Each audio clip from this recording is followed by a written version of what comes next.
Ladies and gentlemen, welcome to Bronco Baseball live from Stockton, California. Cal Poly Pomona playing UC San Diego. The higher seeds, 3 and 4 teams, prevailed yesterday. So here we are, third-seeded UC San Diego against the fourth-seeded Broncos. You can throw those seeds out the window as these two teams just one win away from reaching the CCAA Championship title game. Happy that you can tune in to tonight's broadcast. We've managed to improve our video quality too, so hope you're enjoying that. As this is Banner Island Ballpark in Stockton, California, just next to the McLeod Lake. We got a better sight of that as we drove in with the team, as that is right beyond the right field fence. Haven't seen a player hit one in the water just yet, as that's a pretty good drive, but in yesterday's game we did see a homer off the left field foul pole. That was in the Broncos' victory over Sonoma State. It was off the bat of a Seawolf hitter, but the Broncos prevailed 9-4. As here we are just moments away from the first pitch. Matt Munoz leading off for the Broncos. In just a little bit, we'll take a look at the starting pitching matchup, as Broncos are opposed by Blake Fassler, right-handed pitcher. He's a senior, 2.50 ERA. 4-3 record, making his 12th start of the year. As this one's fouled away, strike one.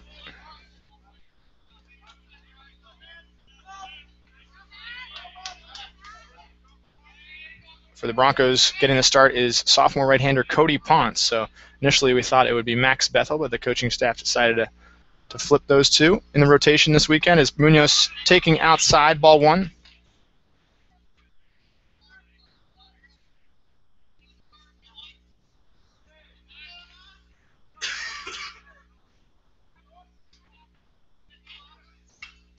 This one's fouled away once again. 1-2 the count. UC San Diego defeated Chico State last night 5-3. And this is the 5th time these two teams are meeting each other in this season. Split the regular season series. And through those games, Munoz just 2 for 15. But he lines this one. It's going to be caught, though, by the third baseman, Troy Cruz. Good reflexes there, just a couple steps to his right. And that'll bring up league MVP, David Armendariz.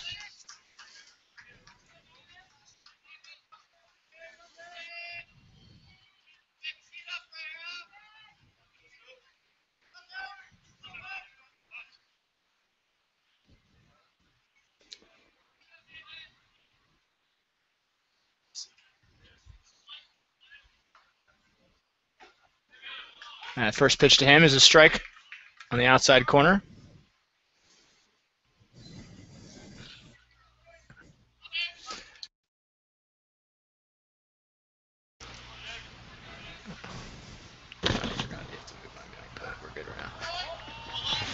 As Armendariz takes low.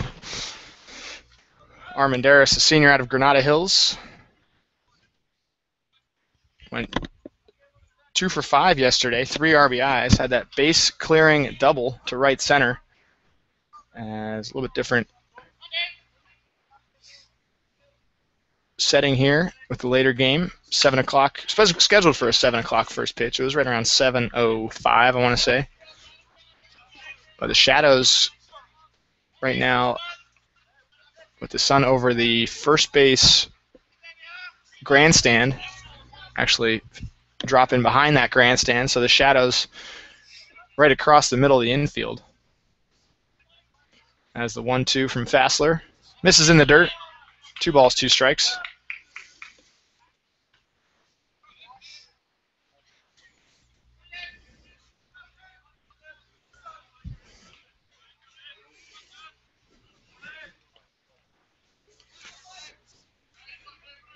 Great night for baseball, though. Pretty windy, and it's blowing out towards left field. That's a good sign for power hitter Armendariz as he takes up high, ball 3.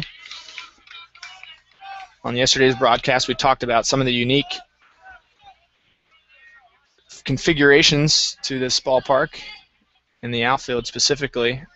300 right down the left field line. Then it kind of juts out pretty quickly.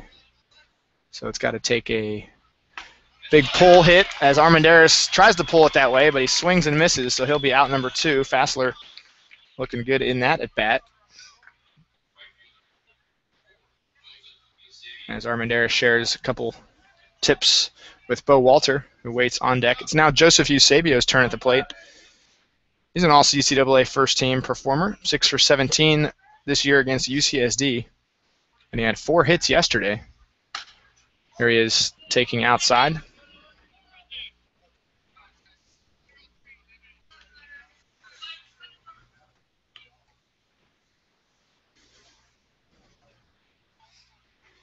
There's the first pitch. Sorry, the second pitch to Eusebio, misses outside, 2-0.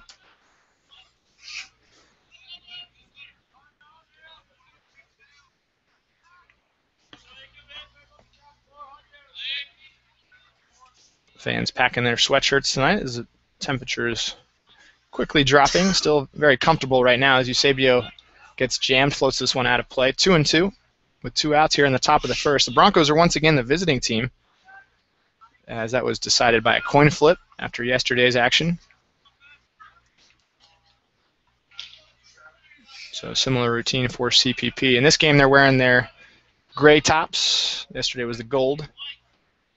UCSD going with the home pinstripe white uniforms. As Eusebio takes on the inside corner, 2-2. That was a good spot there for Fassler.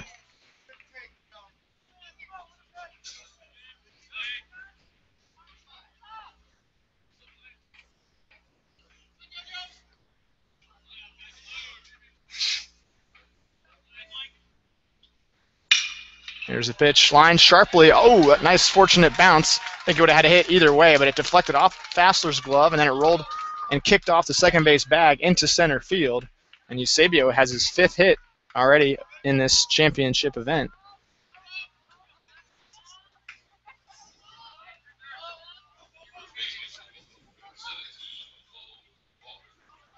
So the Broncos in business here in the top of the first.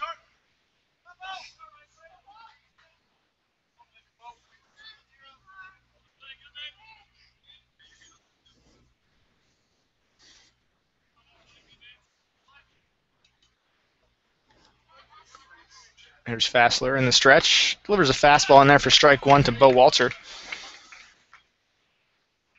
Bo went 1 for 4 yesterday. Average rate at 306. And in the last 9 games, he's still batting right around 450. Senior first baseman's had a great finish to the year. Obviously, far from done yet as the Broncos baseball team defeating Sonoma State yesterday. They make their first postseason appearance since 2011, second in 4 years under the leadership of head coach Randy Benton.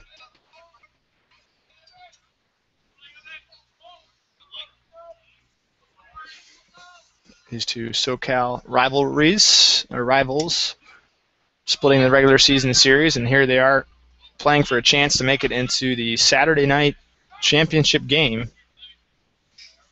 Earlier today, Chico State survives in an elimination game, defeating Sonoma State. So the Seawolves are going home earlier than they expected as the top seed. And they'll have to wait until that Sunday selection show, see if they make the NCAA postseason.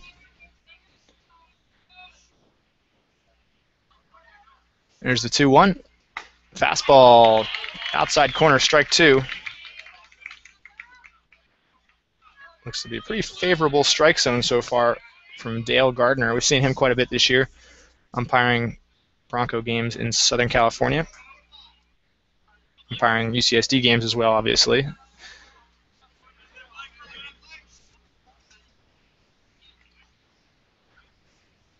There's the 2-2. Walter lines this one into right field. It's going to hang up, though, for a fly ball out. Brandon Shirley pulling it down. So we'll go to the bottom of the first. Triton's coming to bat here at Banner Island Ballpark.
Back here at Banner Island Ballpark, Cody Ponce on the hill for the Broncos, serving as the visitors in this game as he goes up against leadoff hitter Brandon Shirley in the bottom of the first. Shirley this year against Cal Poly Pomona went 6 for 16 at the plate. Starting right fielder for UCSD. As he pops this one up, looks like it's going to carry out of play. Bo Walter takes a couple steps and then changes his mind.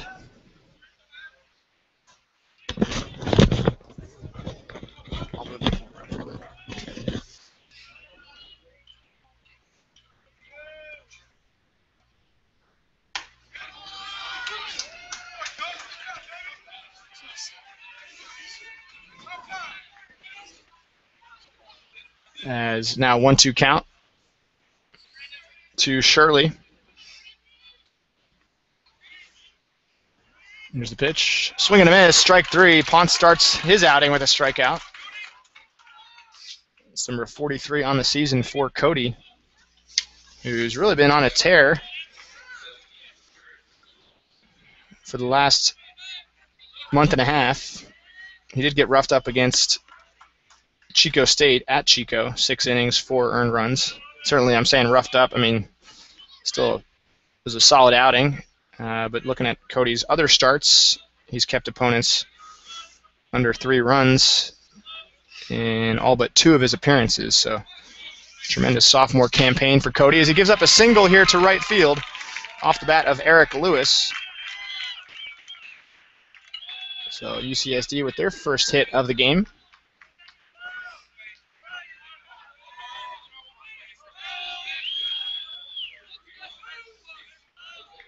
And now Nick LaFace will be batting. LaFace, one of the candidates for MVP this season, right up there with David Armendariz. LaFace with 18 doubles, 5 triples, 2 homers, and he's got 42 walks. His teammate Lewis, who's now on first, not far behind in the walk category, 37. Ponce steps off, checks on the runner, Lewis. UCSD, not really a base-stealing team. As we'll look deeper into the numbers later today. Actually, the lowest total in the league in terms of stolen bases. Lewis with just 1 on the year as Ponce misses outside, ball 1. Christian Kelly back behind the plate once again for CPP.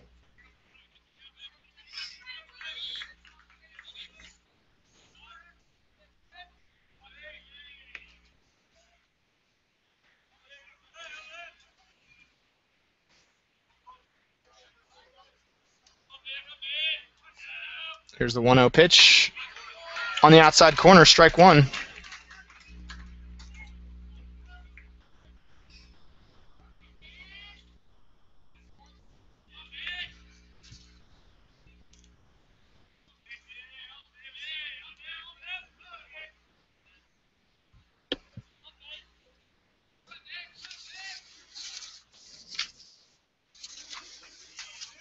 Here's the 1-1 from Ponce. Fastball up high, 2 balls, 1 strike. This is the Broncos' 5th appearance at the CCAA Championship Tournament, or 8-8. First appearance came back in 2000.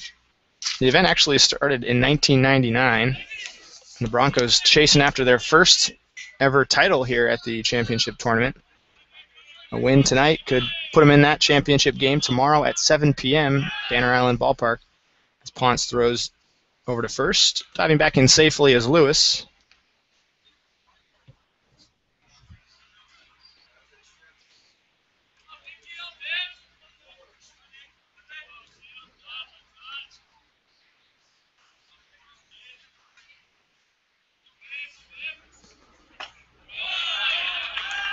As Ponce misses here, it's now a 3-1 count to LaFace. And as we anticipated, he is staying patient at the plate. He went 5 for 12 against CPP this season.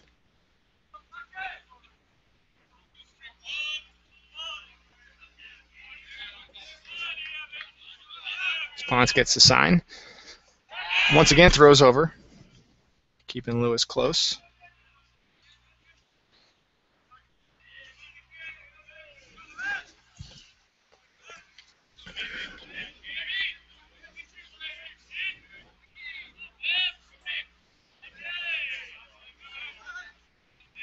Here's the pitch. Fastball, outside corner, strike 2.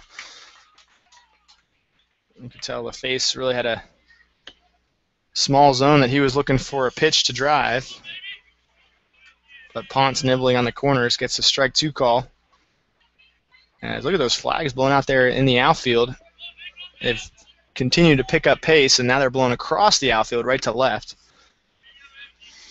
Still helpful for the hitters if they can pull one down that left field line as the slider's grounded sharply through the hole, and the hit and run pays off for UCSD. Lewis is going to race around to third, and UCSD now with runners at the corners with 1 out.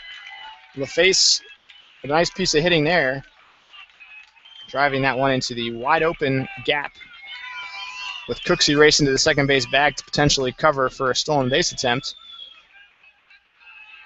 LaFace with plenty of space to work with on that right side. Now Christian Kelly steps out in front of the batter's box, shares some signs with the Bronco infielders.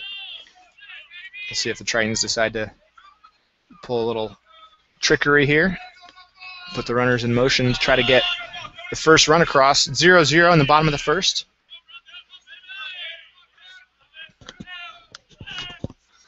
As Ponce delivers the pitch to the left-handed hitting Justin Ron, hitting .343 on the year.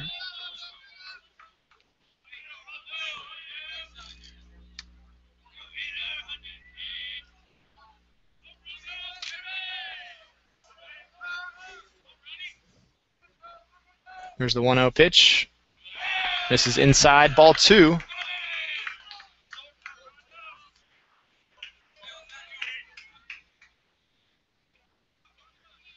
These two teams both nationally ranked. Broncos coming in at number 19 in the country.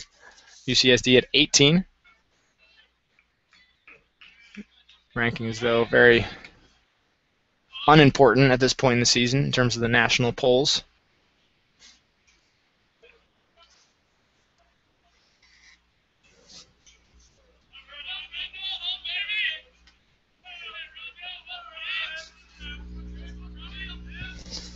Here's the 2-0, grounded to Bo Walter. He's got a chance to keep the runner from scoring, but he gets a double play instead. Even better. Heck of a job by Bo Walter. It was a grounder right to the bag, stepped on first, threw down to second for the tag play, and the Broncos get out of it with no damage. We're going to the top of the second. Broncos Tritons scoreless.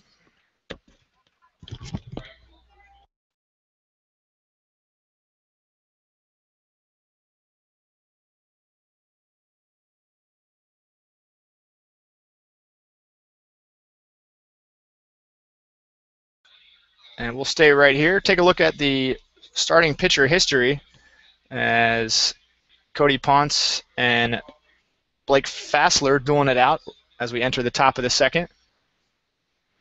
Cody Ponce, each of them actually with 2 appearances. Cody had a start earlier this year, and I had a save actually last year in 2 innings of work. Fassler, meanwhile, not the greatest of showings against the Broncos, but certainly a very different scenario here as both pitchers with their first playoff appearance of 2014. This is obviously Cody's first playoff appearance as a Bronco, with the team last making it in 2011. As Ponce sharing or splitting the roles last year between starting and relieving. Actually had 6 saves, but now he's a permanent fixture in the Broncos rotation, drawing quite a few scouts out to games as well. Ineligible to be drafted this year, but certainly he'll be closely watched once again in his junior season, 2015, as Fassler taking his final warm-up pitches as we enter the top of the second. Once again, thanks to our producer here as a Bronco Baseball Network broadcast, Enrique Cervantes, sharing some of those graphics you see. Hopefully you're enjoying tonight's broadcast, and I'm glad you found your way to the YouTube page Chris Carlson leads off here in the top of the second.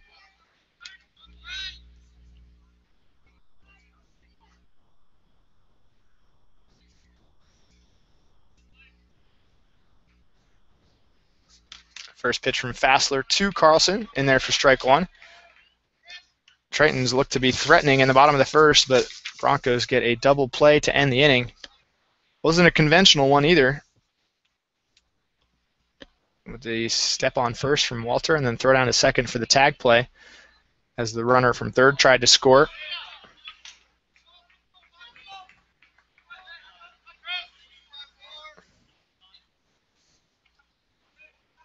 You could tell Bo's a little bit more focused than I am. I was anticipating a possible throw home, but he knew he had the double play in order. And smartly, with no hesitation, turning it right around and tossing it down to second for the final out of the inning. It's now 1-2 count on Chris Carlson, hitting out of the number 5 spot for CPP. Went 2 for 5 yesterday. 1-2 fouled away as Carlson stays alive. One of 10 Broncos seniors.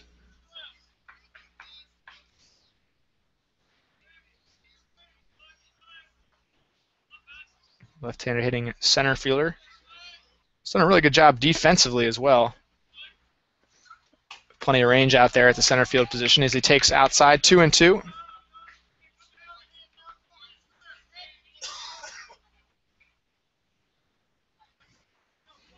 Feel free to chime in with questions or comments at our Twitter account, CPP Broncos. We also got the same account or handle on Instagram as Carlson lifts this one into deep right. That one's going to bend foul as it hits off the banner out there. They got a banner of 4 Oakland A's that have played some minor league ball here at the Stockton Port Stadium, Banner Island Ballpark. And there was a brick wall right behind it that they hung the banner on. Just beyond that brick wall is the McLeod Lake. So a little more pop. Carlson could have had one in the water. That one just about 20 feet to the right of the foul pole. It's now a 3-2 count on Carlson. Fassler in his second inning of work. 3-2 pitch. This one driven into deep right. That one's got a chance. Is this one going to get out? And nope, it's going to hit up halfway up the wall. Carlson racing into second. And the Broncos bats have come back to Banner Island Ballpark with the same potency that they had yesterday.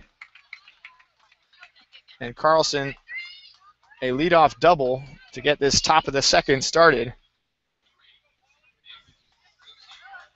You could tell that one was well struck off the bat, but it had pretty good spin on it, I think. Rotation that made it come down in a hurry. Ended up midway up that Heineken sign and right. As Nick Cooksey will now get his turn at the plate. No outs in the top of the second. Cooksey 3 for 4 this year against UCSD. Went 1 for 3 yesterday as he takes a fastball up high.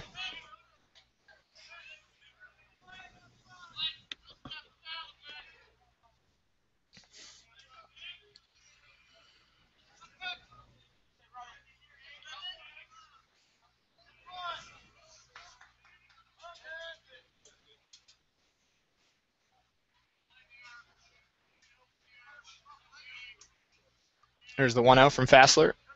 Misses up high, 2 balls, no strikes. Fassler's had good control through the majority of the year, 55 innings now, 14 walks.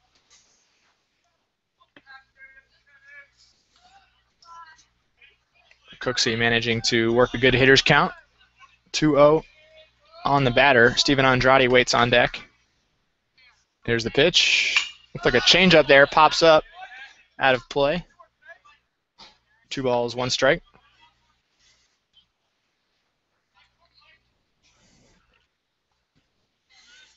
Pretty similar size crowd to yesterday's game against Sonoma State. Fans enjoying a nice Friday evening at the ballpark.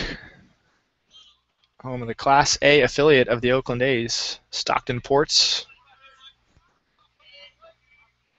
As a 2-1 pitch from Fassler. Cooksey shows bunt, takes the bat back for ball number 3. UCSD making their 10th appearance at the CCAA Championship.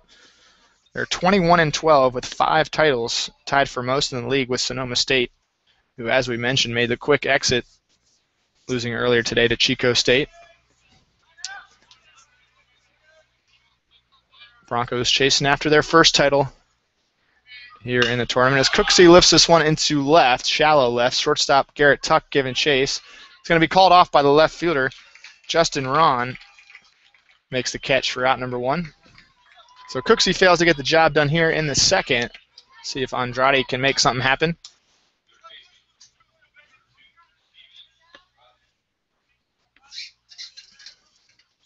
Andrade named the CCAA Freshman of the Year yesterday at the pre-championship banquet.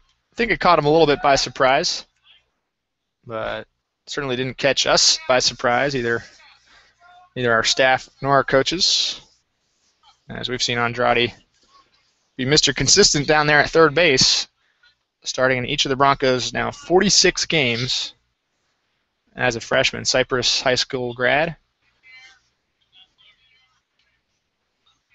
As he is still yet to see a pitch, Fassler spins and checks on the runner at second.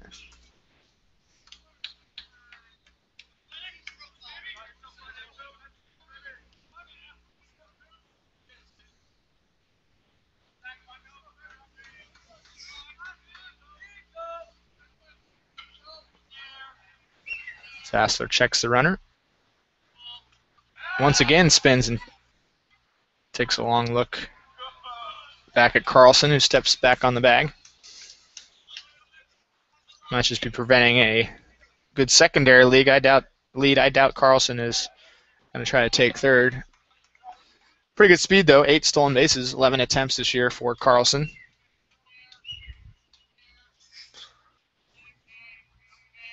Now he delivers to the plate, and that one misses up high to Andrade. You could hear third base coach Joe Villa giving instruction to Carlson, helping him out with Garrett Tuck sneaking in behind. As we got a bullpen door open. UCSD bullpen guilty. Might have been the wind, though, as it's continued to gust out towards the left field corner. After that quick break in the action, Joe Villa back into his coaching stance, helping Carlson avoid getting picked off at second as UCSD is paying extra attention. Here's another pitch to the plate, missing inside, ball 2. And Brett Levy, the catcher, wants to talk things over with Fassler, trying to settle the senior right-hander back in.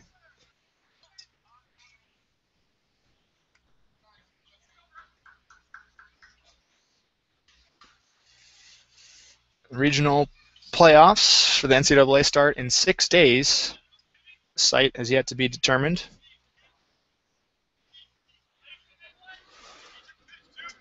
In the latest poll, Chico State held the number 1 ranking.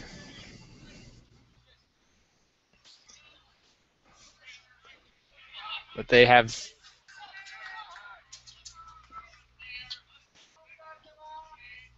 no potential to host as due to some conflicts in their campus events and all that good stuff. So Cal Baptist, probably the most likely to host at this point. They're done with their schedule, regular season and conference. So the Lancers just kind of hanging out, waiting for that selection show on Sunday night. It's going to be a 7 p.m. start. NCAA.com. Be sure to tune in, see where the Broncos will be headed. As with yesterday's win, they've seemingly locked up their spot in regionals, with other teams more in danger, including Sonoma State, is now with a 3-1 count here, with 1 out in the top of the second. Andrade with a good chance. See if he gets a good pitch to hit from Fassler, who seems less concerned with Carlson at this point, but now has to make some quality pitches to get out of harm's way with Andrade. And Carlson fakes the steal. Andrade lines this one, and that's going to bend foul. Strike 2. Didn't have the best angle on that one, but it was well struck. Just too much hook off the end of the bat of Andrade.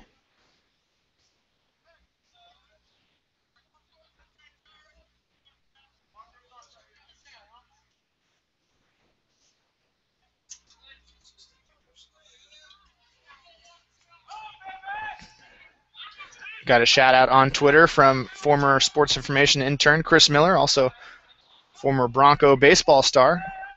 Thanks to Chris for tuning in.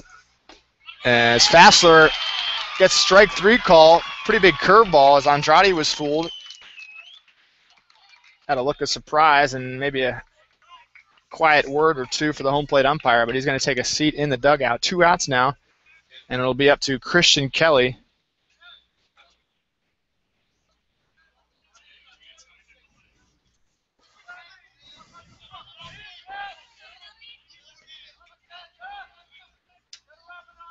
Chris also trying to get a hashtag going. I'm not sure if that one's going to be trending anytime soon, but with a competitive spirit, he's certainly amped to hear a Broncos victory. Certainly early as we are 0-0 in the top of the second. Christian Kelly batting now with an 0-1 count. Kelly getting more and more regular in terms of his starts. So he went 1 for 4 yesterday. Average at 203, but brings a lot, obviously, defensively. As he split time with Mike Philp. He shows bunt, trying to bunt his way on, but this one rolls foul, 0-2. You can join the conversation on social media. Tweet us at CPP Broncos. Glad you could check in, watch the broadcast. As the shadows have covered the entire field, the left field wall still getting a little sunshine, sunset here in Stockton.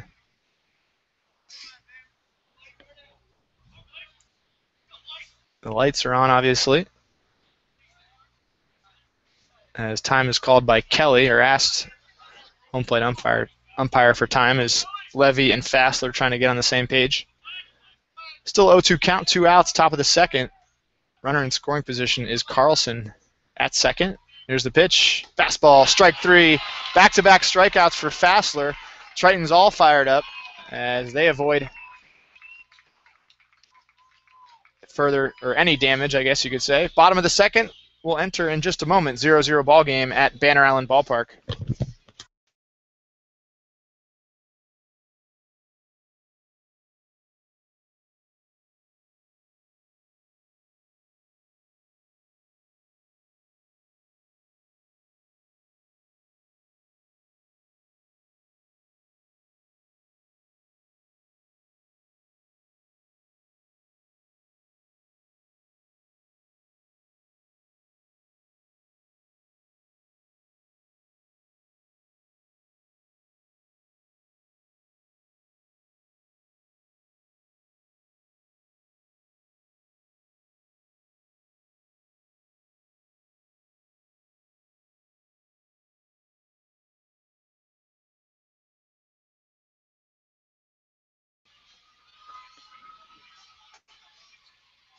As we enter the bottom of the second, we're going to take a closer look at Cody Ponce's season so far. With the at CPP Broncos scouting report, Ponce, sophomore right-hander from Upland. And thanks to UC San Diego sports information staff member Doa, he informed us that Eric Lewis actually batting out of the number 2 spot for UCSD today. Used to play baseball with Cody. Also an Upland native is Lewis, so that will be a fun matchup as we go through the night. Ponce, as we mentioned, splitting the roles last year between starting and relieving. It's actually been better against lefties so far this year, and a key for him is keeping the leadoff hitters off base. Broncos 3-0, and Ponce strikes out 5 or more. So here he is in his second inning of work. Delivering a fastball in there to Troy Cruz, batting out of the number 5 spot. Cruz, Hobson, and Levy.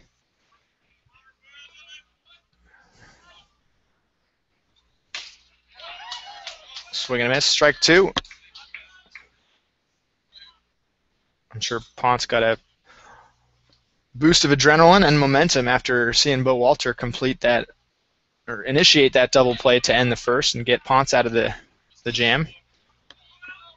So here he is coming out firing in the second. Now 1-2 count to Cruz. He's been a huge help to the Triton's success as a two-way player, pitcher and infielder out of Chula Vista. Here's the 1-2 line sharply. Bo Walter with a kind of a half jump there. Pulls it down for out number one. You could tell he was anticipating having to go all the way up, but it actually curled down and to his left, so grabbed it right around the letters. And with one out, that'll bring Andrew Hobson to the plate. This is his first plate appearance against the Broncos this year. Left-handed hitting first baseman takes outside, ball one. It's actually 2 for 8 on the season overall, so getting a big playoff start is Hobson. Sophomore out of Dublin, California, taking ball two.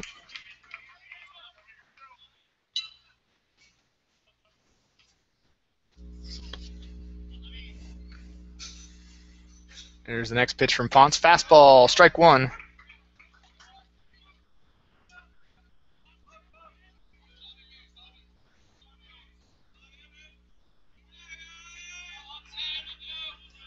This is Ponce's third career appearance against UCSD. Fastball lined sharply. Andrade with a nice stop off the one hop.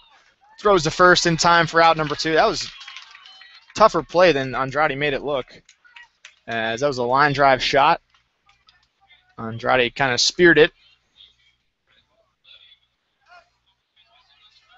He was wise to get a good jump on the ball. Took kind of a half step, as you don't want to field that with your arm too far extended. You're not going to have too much control. So fields it in closer to his body. Throws over to first for out number two. So Brett Levy will get a shot at the plate for the first time tonight.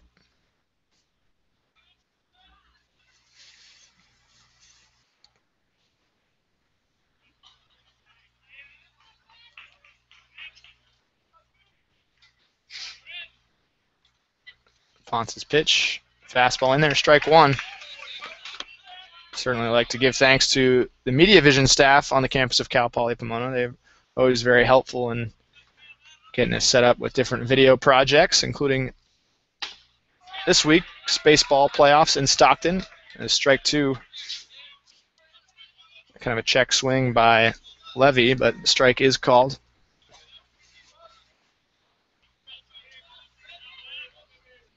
Here's the 0-2. That one misses up high, ball one.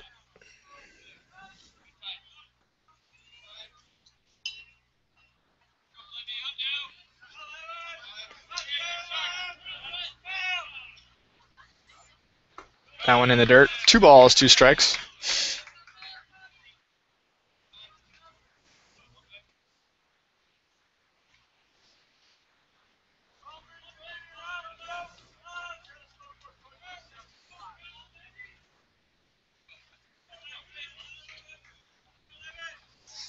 Two-two pitch. Just misses outside, 3-2. Kelly didn't bother to frame that too much, as that one was far enough off the plate. So 3-2 count with 2 outs. Ponce quickly into the windup. Here's the pitch. Fastball inside corner. Ponce wasn't going to waste any time. He knew where he was going. Right in on the hands, and Levy goes down looking to end the bottom of the second. 0-0 ball game here at Banner Island Ballpark. Thanks for tuning in to the Bronco Baseball Network.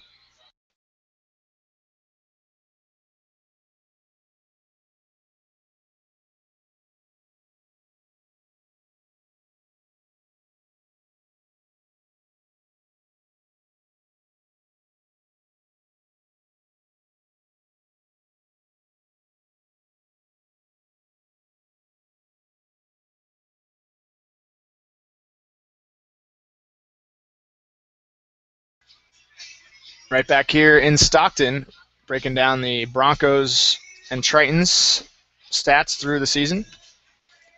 Obviously very closely matched, evenly matched, as they split the regular season series 2-2. As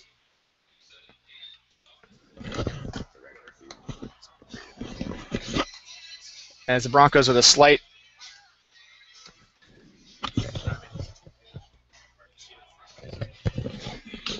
as the Broncos with a slight advantage in ERA and batting average. Obviously, home runs bring a lot of pop to the plate. Most of that home run damage has been done by David Armendariz with 9 of those 16 home runs. I mentioned earlier, UCSD, not really this team likes to steal bases, just 23 on the year. Broncos with 50, kind of middle of the pack in that category.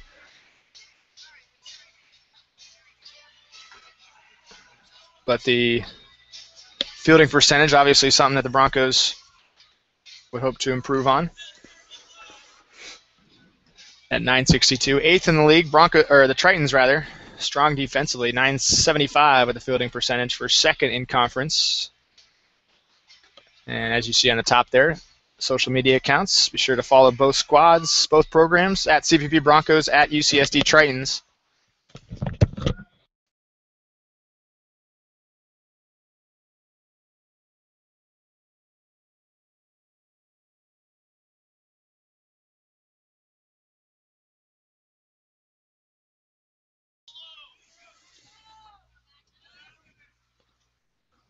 As we enter the top of the 3rd.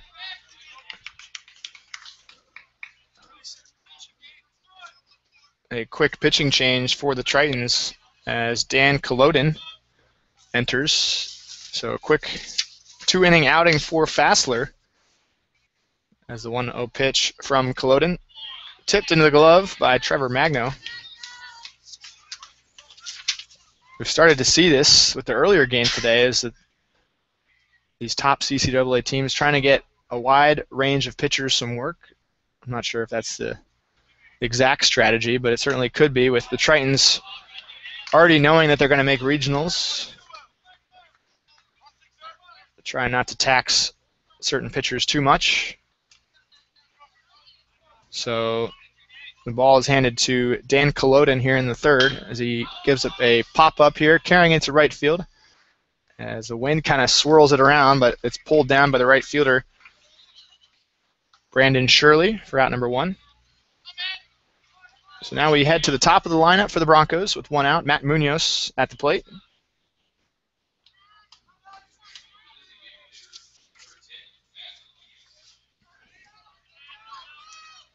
Culloden, a junior out of Westlake Village, 6'2", right-hander.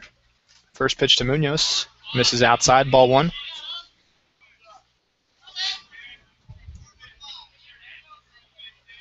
Start to see on the video feed, nice sunset. Reflected or visible off those tall buildings down the center field fence. I'm not sure if you can make those out on the video feed. Definitely couldn't have made it out on the video feed yesterday, as we're dealing with a little bit extra blurriness, as Culloden gets a foul ball here to the backstop. 2-1 the count on Munoz.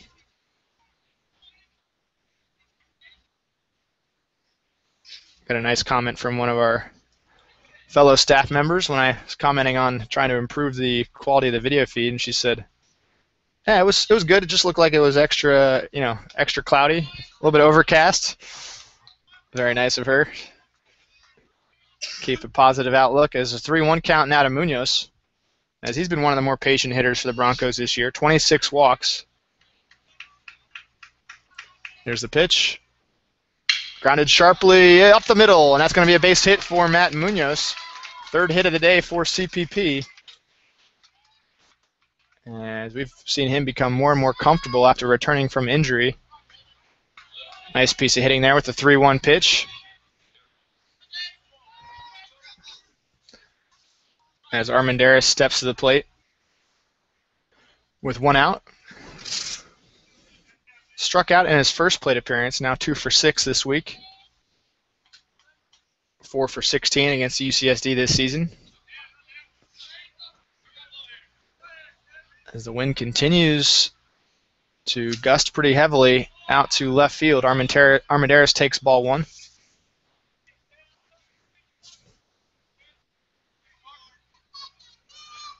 Munoz with a modest lead at first, held on by Andrew Hobson of the Tritons.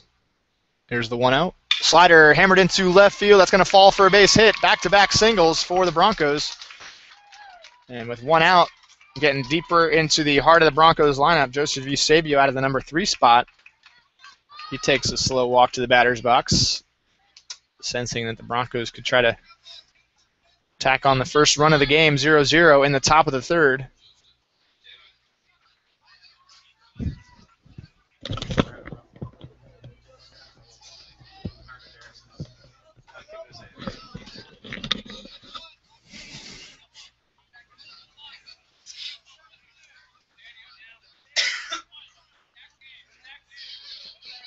So Eusebio steps up to the plate.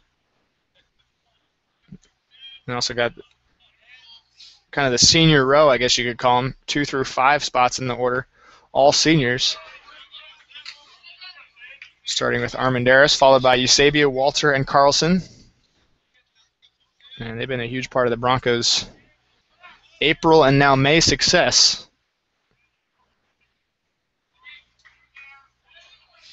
So the Broncos coming in at 32-13 as Eusebio taps this one foul. 1-1 the count to Joseph. A Walnut native, the only 4-year senior for the Broncos this season. As part of that 2011 team that made it to the CCAA Championships in Stockton, across town at the Klein Family Field, home of the Pacific Tigers D1 team. As Culloden into the stretch. Delivers the 1-1. Slider swung on a miss. Eusebio goes chasing. And now he falls behind in the count 1-2. After that CCAA championship in 2011, the Broncos advanced to the regionals down in San Diego. Ended up having to go through the losers bracket, but they made it to the West Region title game and fell to Sonoma State. That was head coach Randy Benton's first season with the Broncos. As all these teams aiming to try to make it to Cary, North Carolina, as this one's grounded to second, potential double play ball, and the Tritons are able to turn it. So each of these teams with clutch double plays early in this game to keep this game scoreless. We'll go to the bottom of the third. Tritons coming to bat.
1-1 pitch. Line sharply through the right side. UCSD's found that hole a couple times, and on with a 1-out base hit is Garrett Tuck, as he's able to take that fastball to the opposite field. And Tuck continues his strong week at the plate. And now it'll be starting right fielder and leadoff hitter Brandon Shirley. Against the right-handed pitcher Ponce, UCSD able to alternate pretty much up and down the order, righty, lefty, and so on down.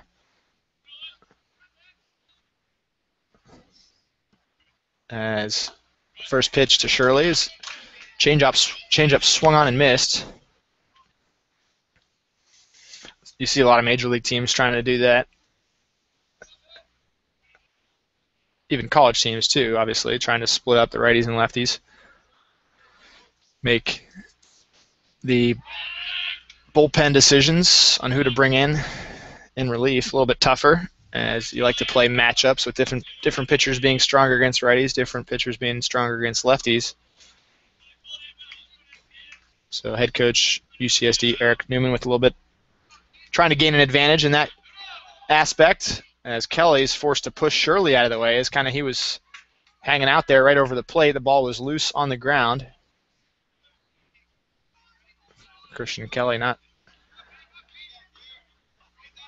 having any time to say excuse me on that situation, is certainly worried about Tuck taking the extra base. Tuck hasn't attempted a stolen base yet this year, as Ponce gets ready for an 0-2 delivery. Goes to the plate. Slider swung on and missed. And Shirley goes down for out number 2. And with 2 outs, it'll bring up Eric Lewis. I mentioned that these two, Lewis and Ponce, have a upland connection, thanks to the UCSD Sports Information staff for providing that little tidbit. As the two players had some Little League games together, Little League teammates, as they moved up through the ranks. On that last at-bat against Shirley, you could tell Ponce was holding on to it just a little bit longer, and what that does is, in some cases, it gets the hitters thinking about maybe calling time, but Shirley didn't go that route, and Ponce ended up getting Shirley to swing and miss on that tough slider. So a little extra patience on the part of Ponce paid off.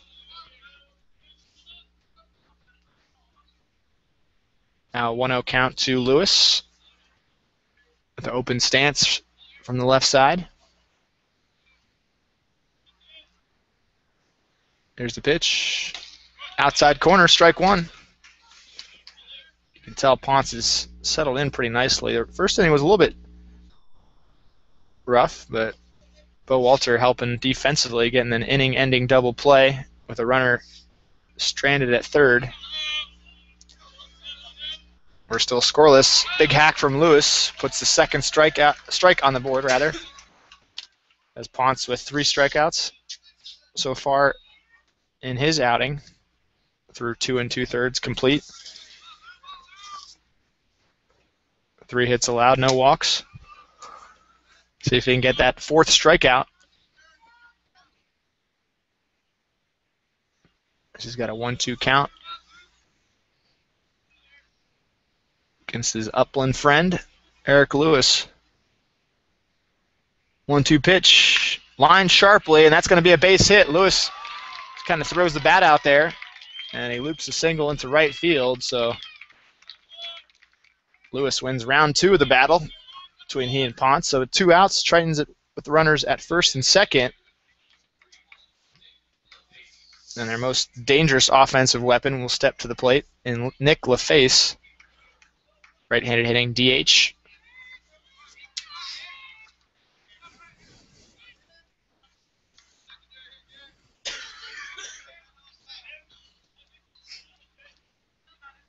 When you think of all the top designated hitters in MLB history, certainly coming to mind is Edgar Martinez of the Seattle Mariners. Kind of had a similar sturdy build as compared to LaFace, and Both hitters very, very patient. LaFace, as we mentioned, 42 walks, which is impressive given he's only had 161 at-bats. Quick mound conference. Pitching coach Brett Latchman talking things over with Ponce and Kelly. UCSD first base coach had a second to huddle with the two runners that are now on base. Tuck at second, Lewis at first.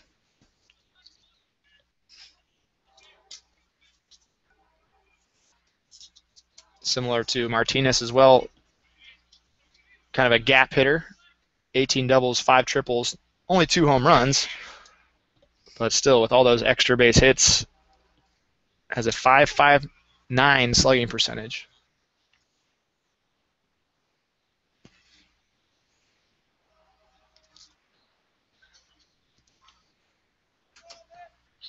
As Ponce gets set for his first pitch to LaFace. Here it is, fastball outside corner. LaFace turns away from the home plate umpire. A little disgusted with that call. Readjusts the batting gloves.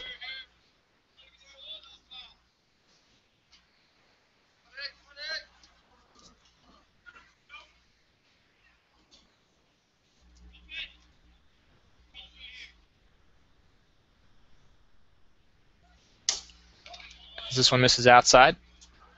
1 ball, 1 strike.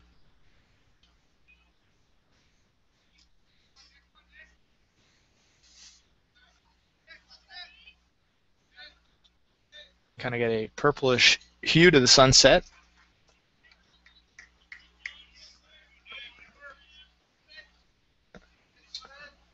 Here in Stockton.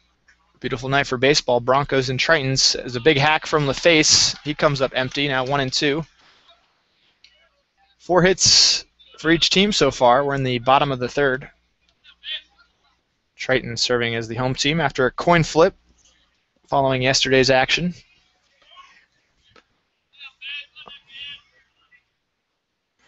Two teams split the regular season series.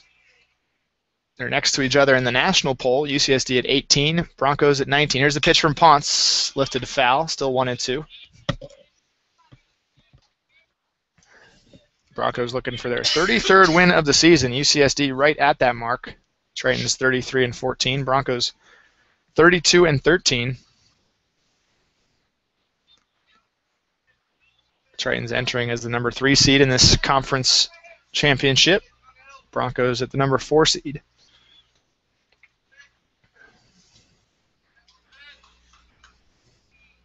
Here's the pitch, missing up high as Ponce, not sure if that was his strategy, try to go up the ladder and get LaFace to chase, but Nick stays patient, evens the count, 2 balls, 2 strikes.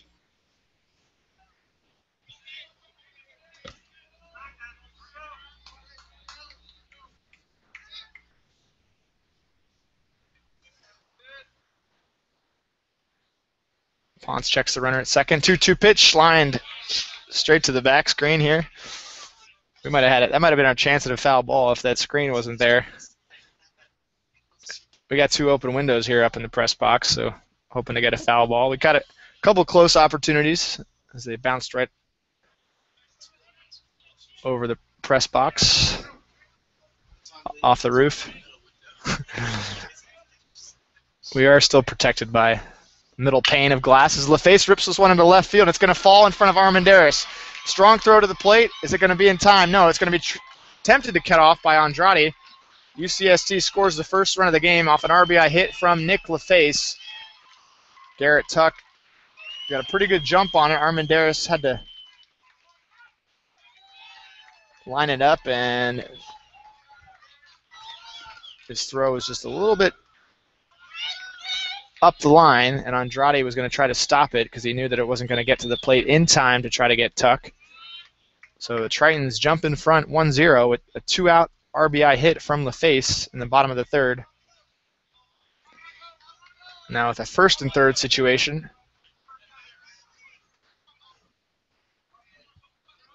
With Lewis at third, LaFace at first. It's the left-handed hitting left fielder Justin Rahn taking outside, and a nice block by Kelly, as that one was destined for the backstop off the bounce, but Kelly shifting way to his left. Turned his shoulders, turned his whole body to deflect that one back to the plate. You could tell Eric Lewis was ready to race home on a potential wild pitch, but Kelly saves a run right there. Here's a 1-0 count now to Ron. Ponce into the stretch. Here's the pitch. Fastball just missing low. Ball 2.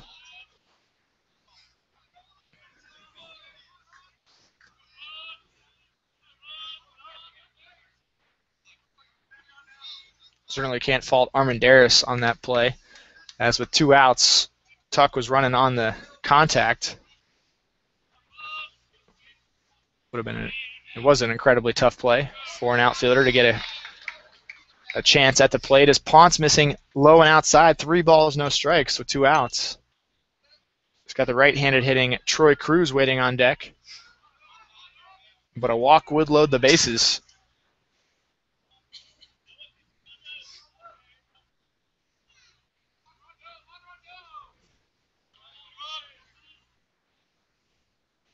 Here's the pitch. This is inside, ball 4, so 4 straight balls leads to a walk for Justin Ron, and now Troy Cruz will step to the plate.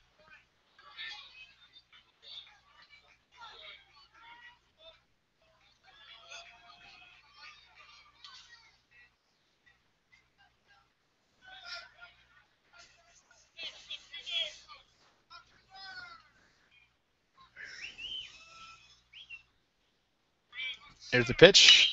Soft tapper, first pitch swing. Magno deep in the shortstop position. Long throw is in time. Nicely done by Trevor. And the Broncos escape the bases loaded jam with just 1 run across. It was an RBI hit by Nick LaFace. That's where we stand as we enter the top of the 4th. UCSD 1, Cal Poly Pomona 0.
Leading off for the Broncos in the top of the 4th is Bo Walter.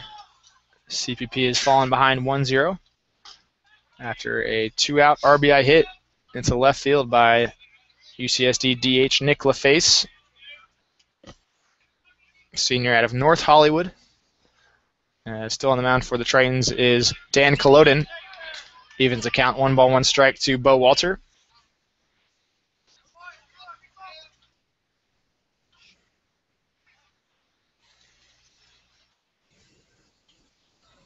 This one's grounded to shortstop. Garrett Tuck up with it. Throw over to first in time for out number 1.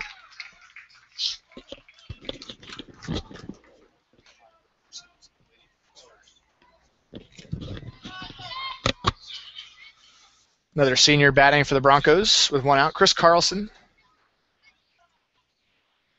Broncos with 4 hits already. Still no runs to show for it. So we're in the top of the 4th.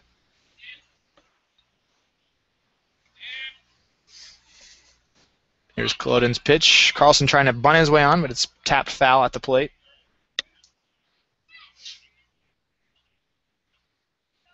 Fans bringing out the blankets on this now cool Stockton evening.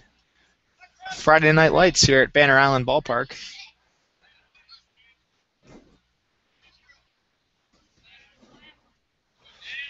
As Carlson digs in with the 0-1 count. Culloden into the windup. Here's the pitch. Tapped foul. 0-2.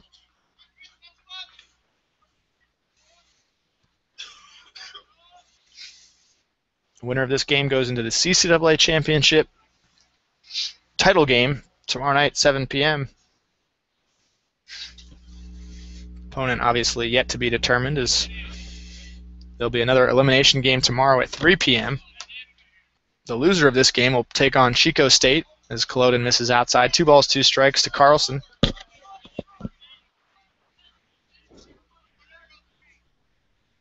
Either way, tomorrow likely see Broncos sophomore lefty Max Bethel.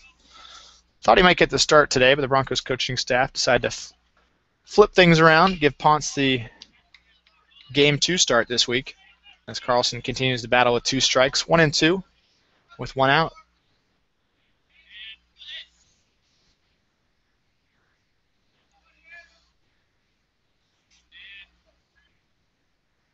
Here's the pitch. Slider grounded sharply off 2 hops, fielded by the second baseman. Lewis over to Hobson for out number 2. Broncos continue to hit the ball hard, but as of late, line drives have been going right to the Triton fielders. So with 2 outs, Nick Cooksey will bat. All-conference selection in his junior season. Second baseman out of Glendora swings through, pitch up high. Cooksey played high school ball with Bronco teammate Brennan Salgado. 0-1 pitch, missing inside. Crazy story about those two that I've mentioned before on previous broadcasts is in their first weekend as Broncos in the same doubleheader against St. Martin's, Cooksey started a triple play, and Salgado had an inside-the-park home run as Cooksey floats this one into center on a 1-1 pitch. Caught by the center fielder, Larson, tracking it easily. So quick 1-2-3 inning for Culloden, and we'll move to the bottom of the 4th. Triton's lead 1-0.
Back at Banner Island Ballpark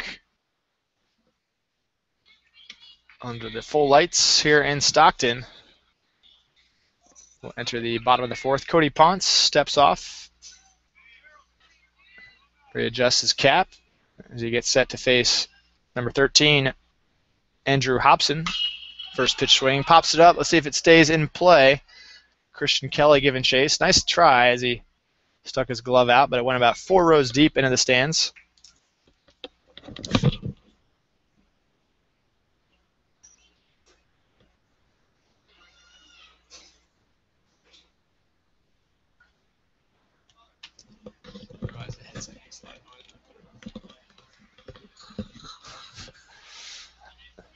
As Hobson digs back into the batter's box with an 0-1 count. Ponce into the windup, misses outside. Ball 1 to Hobson. Hobson, a sophomore out of Dublin, making just his third start of the year.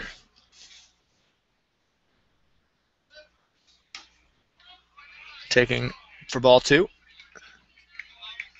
Head coach Randy Benton's 2 sons get a nice front row seat to this ball game. Capacity of about 5,500, so obviously plenty of available seats. Smart baseball fans, though, the 2 Benton boys grabbing the front row.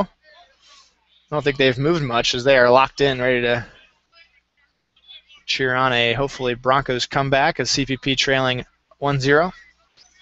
Still plenty of game left, though, as Hobson leading off here in the bottom of the 4th, now with a 3-1 count. Christian Kelly getting the signs from the dugout. Now time is called by Hobson as it was taking just a little too long. Too long for Hobson's taste to get those signs cycled through. Now the 3-1 from Ponce. Just missing, up and away. Ball 4, so Hobson with a leadoff walk here in the bottom of the 4th. We mentioned how important it is, really in any game, but certainly tonight, keep those leadoff hitters off base. As Ponce has given up quite a few more batting average points to leadoff hitters throughout the 2014 season. But see if he can get a ground ball here, give the Broncos infielders a chance to turn 2. As Hobson, the runner at first, with a pretty healthy lead. I'm surprised Ponce hasn't done a quick step off yet. Bill Walter holding him on. Here's the pitch to Brett Levy in there for strike 1.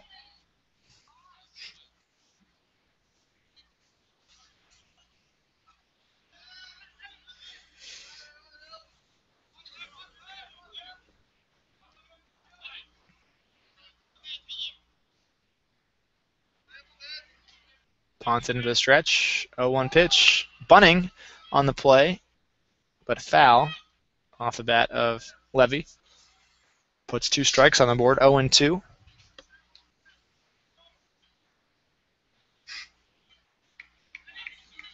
Sometimes the hitter's a little too hasty in terms of trying to reach first, even if it's a straight sacrifice bunt call.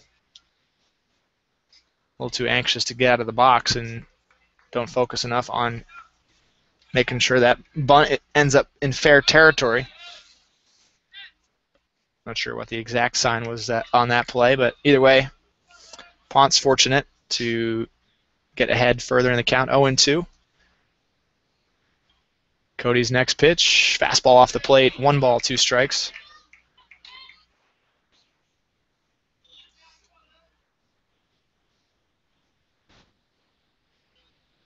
Beautiful Banner Island Ballpark here in Stockton, site of the 2014 CCAA Baseball Championships. They held it here last year as well. Broncos making their first appearance since 2011 at this playoff stage. Ponce does throw over to first. Walter no tag on Hobson, who's back in easily.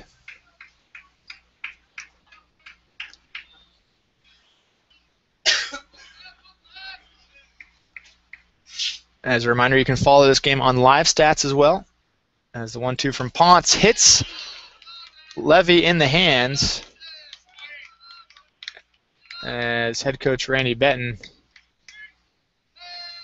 probably wants to chat with the home plate umpires. You could tell Levy kind of turned into it just a bit, and it hit him right around the barrel of the bat, where his hands are, obviously. Benton not too pleased with Dale Gardner, as certainly tell Levy moved a little bit closer to the plate as that ball was tailing into him. Cody Ponce taking a more carefree approach, sharing a laugh with one of the other umpires out near the mound. But either way, it's going to be a big task to get out of this jam. First and second, no outs. So Cody's going to need to bear down with another left-handed hitter, Jack Larson, to the plate. Starting center fielder for UCSD.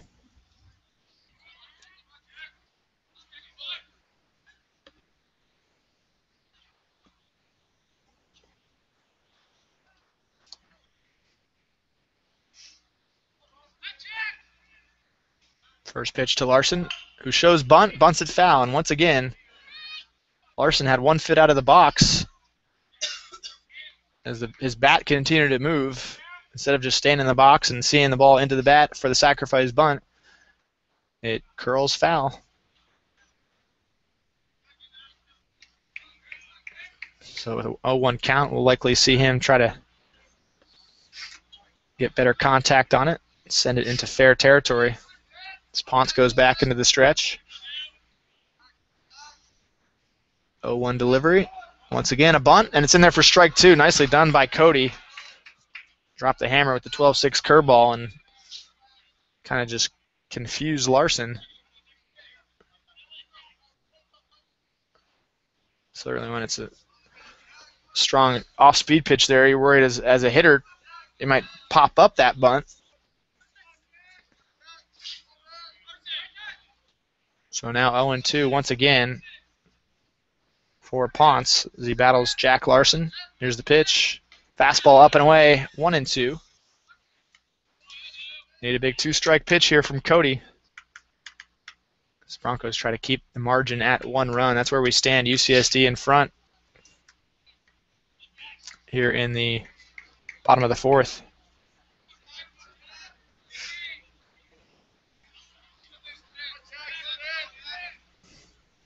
Here's the 1-2. Fastball just misses low. Thought that one might have been strike 3 call, but was blocked a little bit by the home plate umpire. And Kelly trying to frame it. So 2 balls, 2 strikes.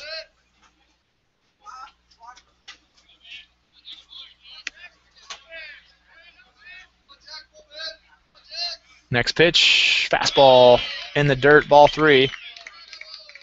And after getting ahead 0-2 in the count, Cody has pushed the count to full. 3 balls, 2 strikes.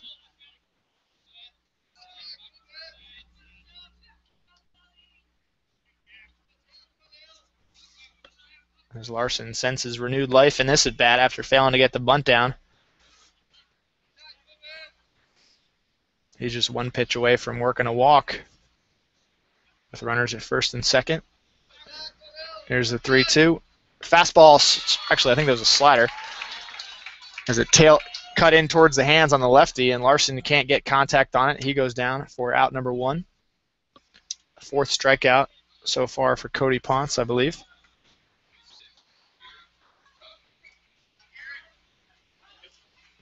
Fourth strikeout it is, as Kelly is going to chat things, talk things over with Ponce. Meanwhile, third base coach at UCSD going to talk with Garrett Tuck, batting out of the number 9 spot. He has been on a tear this week in Stockton. Number of clutch hits for the Tritons yesterday in their win over Chico State. And they also had a base hit earlier in this game. Tritons with 5 hits, Broncos with 4.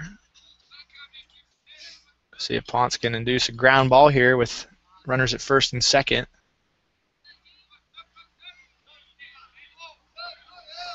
Infielders playing straight up as Ponce spins, steps off. Carlson shifted a little bit to the left side in that center field position.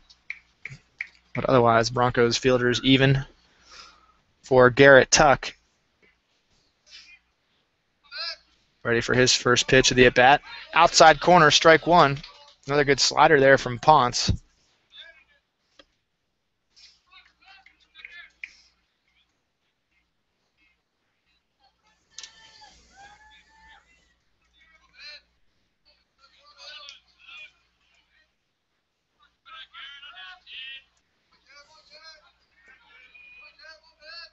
A 0-1 pitch from Ponce. Fastball outside corner, strike 2. So I think we've seen it 3 times this inning already. Ponce getting ahead in the count 0-2. See if he can finish the job against Garrett Tuck, senior shortstop out of Arcadia. Growing up not too far from the Cal Poly Pomona campus. Here's the 0-2. Fastball up high, ball 1. Trying to get Tuck to chase.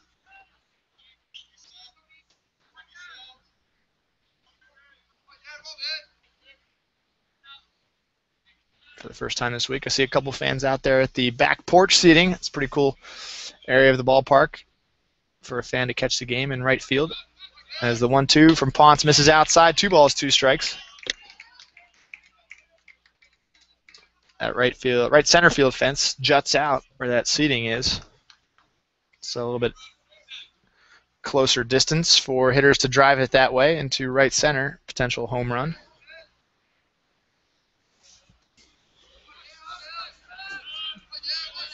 As now a 2-2 from Ponce, misses low. Kelly keeps it in front of him. The runner's going to third. Strong throw, got him.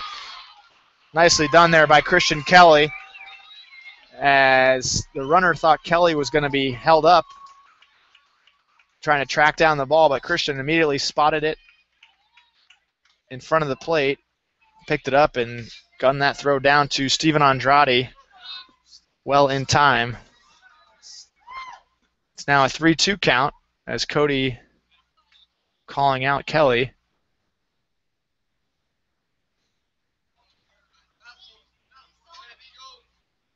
So they try to decide on a 3-2 pitch.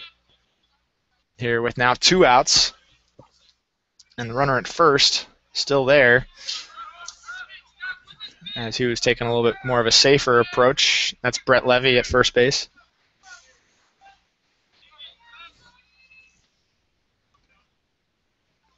Heard the coaching staff speak on and praise Christian Kelly's arm. I certainly saw it there. As the 3-2 pitch, foul tipped in the glove, strike 3. That's the 4th strikeout for Cody Ponce so far. 5th strikeout so far for Cody Ponce tonight. It's hard to keep track when he's racking them up like he is tonight. And the Broncos avoid more damage. They trail 1-0 as we go to the top of the 5th.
Regional. Back here at Banner Island Ballpark in Stockton, California. Broncos batting in the top of the 5th. Got the 7, 8, 9 hitters due up. Starting with Steven Andrade, taking for strike 1. Dan Culloden still putting in work for UCSD as he came in relief after the first 2 innings. Look at Culloden's line so far, as he's got a 1-1 count on Andrade. 2 innings pitched, 2 hits allowed, no walks, no strikeouts. Fassler finished with 2 innings, 2 hits allowed, no walks, 3 strikeouts, as Culloden gets another strike call. 1-2, the count on Andrade.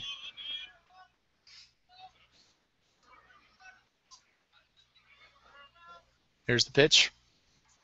Off the plate. Backhanded stop by the catcher, Brett Levy. So now 2-2 the count to Steven.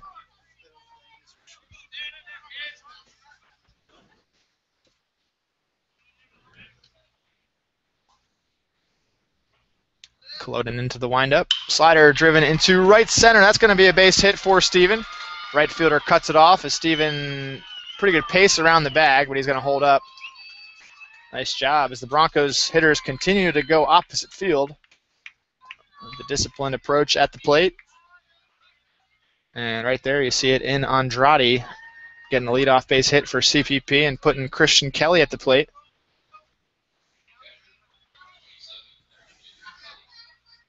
Likely going to see a sacrifice bunt attempt here as the Broncos trailing by just 1. Each run is huge with a pitching duel underway through these middle innings. Kelly shows it, and a nice bunt to the first base side. He's got a chance to beat it to the bag. Tough throw, and it gets by the first baseman. Errant throw by Culloden, and moving into third is Andrade. Got to appreciate the bunting skills of Christian Kelly, as he's got a couple of those for base hits in recent games, and here he puts the pressure on Culloden to make a tough throw along the first base line, and he can't get it accurately to first. It sails over the first baseman's head. Hobson with a nice leaping attempt, but it ends up rolling towards the grandstand, and moving into third is Andrade. All of a sudden, no outs. Runners at second and third for your Broncos. UCSD wants to try to settle Culloden down after that play. So the pitching coach joining the entire infield on the mound as the Tritons getting some action in the bullpen. It's a left-hander.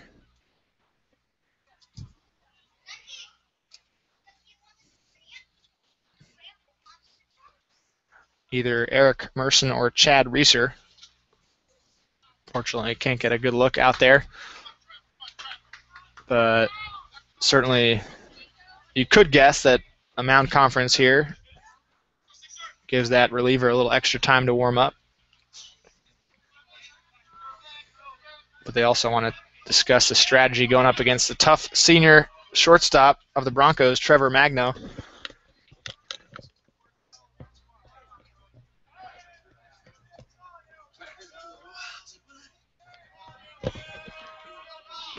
As Culloden gets the signs from the catcher, Trevor Magno digs in.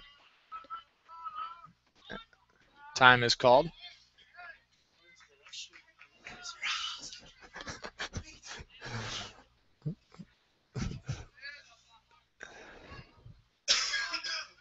Really a perfect bunt there from Kelly.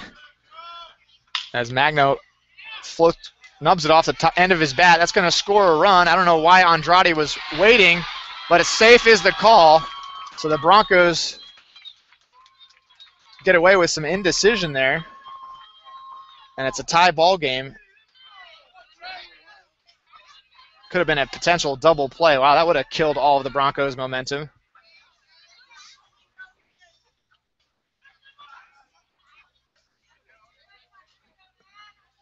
Got some passionate fans, as pretty much everyone was up standing and hollering on that play. It was this bang play at the plate. Andrade dives head first safely in to tie this ball game up.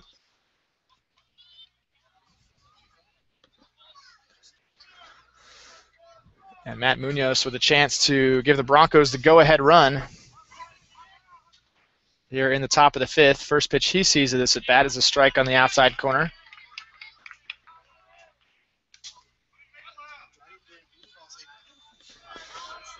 Yeah, Kelly on that play was almost at third by the time Andrade was ready to take off, so just a little bit of hesitation, but he made up with it. Some fleet-footed sprint there to the plate.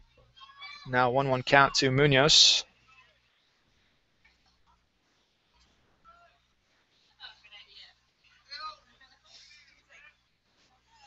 Swing and a miss from Matt. Puts the count at 1-2.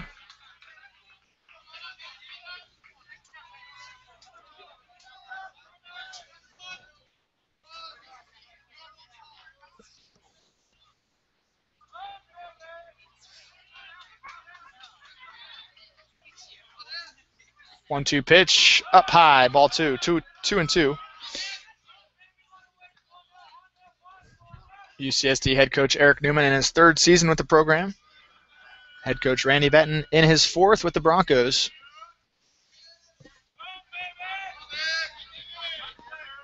As a 2-2 pitch swung on and missed, Munoz comes up empty there. Fastball up at the letters. Puts 2 outs on the board, and Armandaris will step to the plate in a big 2-out situation. UCSD with 2 bases empty, first and second, so I'm not sure if they're going to try to pitch around David, who had 3 RBIs yesterday, all off a double in that big 7-run rally against the Seawolves in the second inning. But waiting on deck is the always dangerous Joseph Eusebio, who's picked up his hitting even more this week. It's hard to believe. He's had such a strong season, but he's already with 5 hits so far this week. As Armendariz now working with a 1-0 count.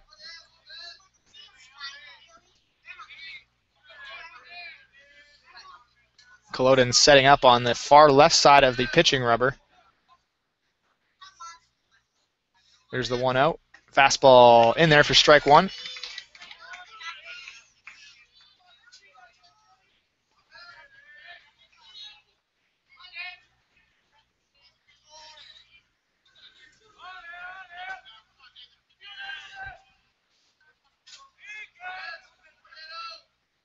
This pitch off the plate. 2 balls, 1 strike.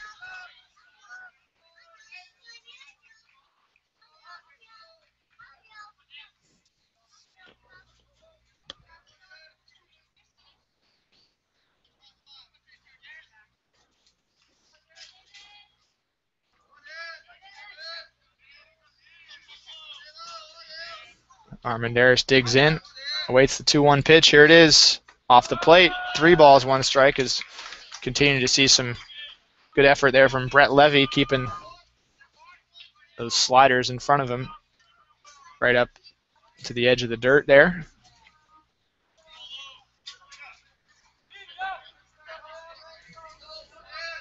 Christian Kelly getting his lead at third. Here's the pitch, changeup, 3-2. Now the count. Certainly fooled Armendariz, who was expecting or hoping for a fastball at least. So now a 3-2 count with 2 outs.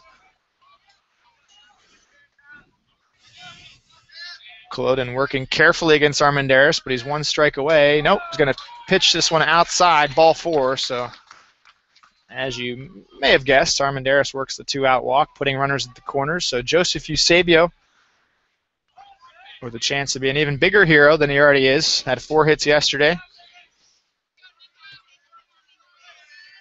And so far today, 1 for 2.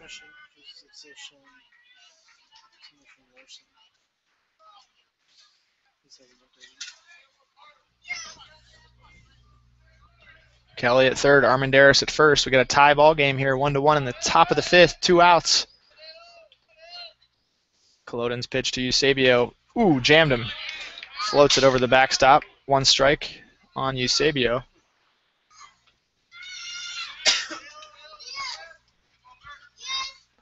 On that close play at home with Andrade diving in safely, I enjoyed watching this young UCSD fan as he threw his arms up. Love the passion of all these fans out here.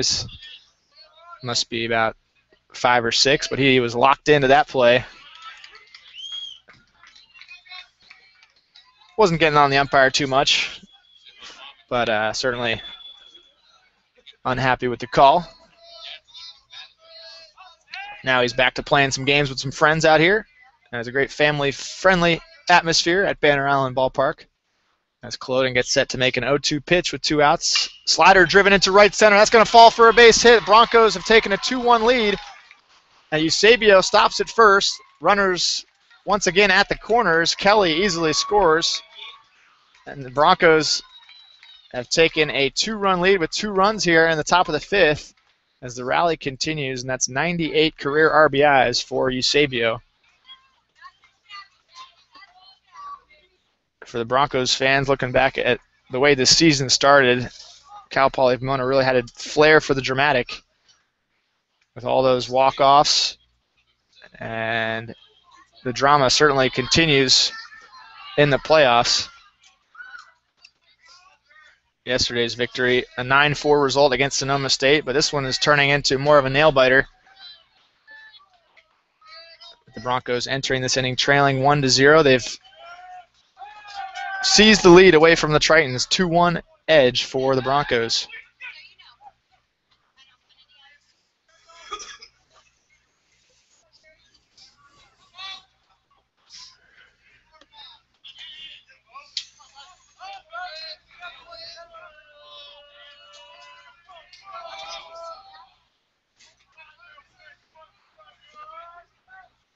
First pitch of the Walter at bat. Culloden's able to jam Bo, and he floats it up for a pop-up just in the left field grass, caught by the third baseman, Troy Cruz. So that does end the inning, but not before the Broncos take a 2-1 lead. We'll enter the bottom of the fifth in just a moment. Triton's coming to bat here at Banner Island Ballpark.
Returning to action here in Stockton as Cody Ponce went into the dugout after his last pitches with the Broncos trailing 1-0, but now he's back on the mound and the Broncos are in front 2-1.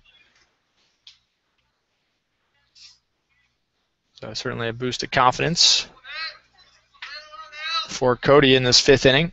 Triton's batting in the bottom half. And it's the top of the order for UCSD. Shirley, Lewis, and LaFace due up.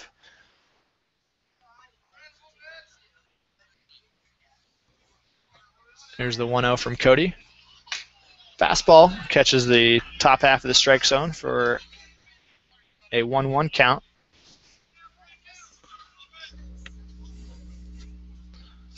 Join the conversation. Chime in on the broadcast at CPP Broncos, as we've got two of our Bronco baseball alums joining us in the press box. Almost scared me. I thought it was security or something. Might have been some Triton fans trying to sneak up behind us in the press box. As Ponce with the 1-2, swing and a miss for Shirley, as he was unsure about whether to whip the bat around, but he will take a seat in the dugout. 1 out on the board here in the bottom of the fifth.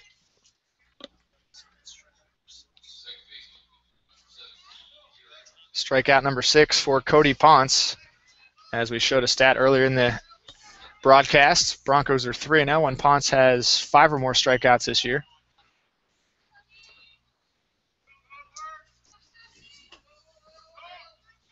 Thrown out multiple jinx lines in the broadcast, but we've been okay so far this year when it comes to those sort of stats, as Ponce now works against number 2 hitter Eric Lewis, both Upland natives, played as teammates back in the day, as Ponce misses low, ball 1.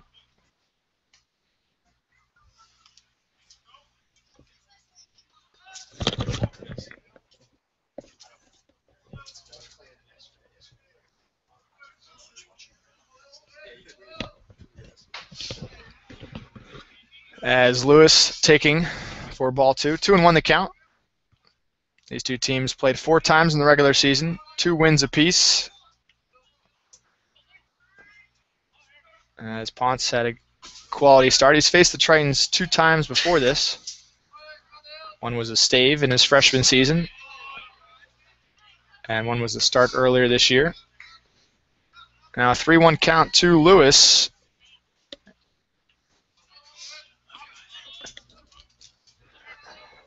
As Donald Walter, one of the 2 Bronco baseball alums, to join us, as he's out cheering his brother and the rest of the Broncos on. There's a 3-1 from Ponce. Missing outside, ball 4. And Lewis continues to pile up the walks this year. That's number 38 so far this season. As Lewis, a junior, transferred into the UCSD program from Fullerton College.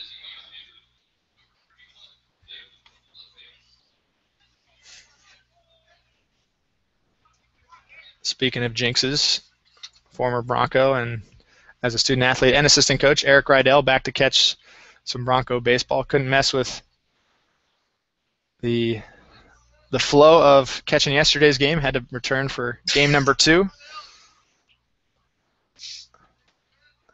Probably wearing the same hat, same sweatshirt.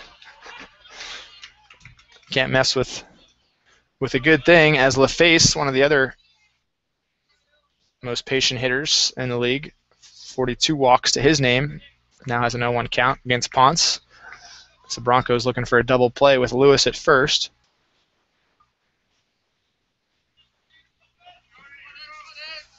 Ponce with 4 1/3 innings complete, 6 strikeouts. Just giving up 5 hits.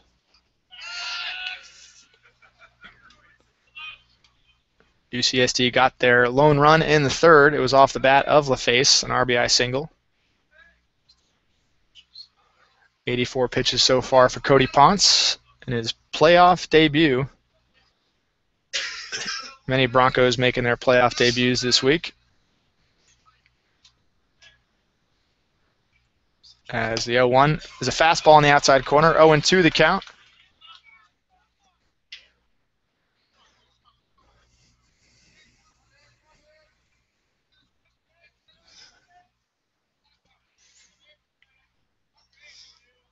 Yesterday we had our broadcast on Ustream, and evidently the chat was getting a little bit intense as fans from many different programs chiming in.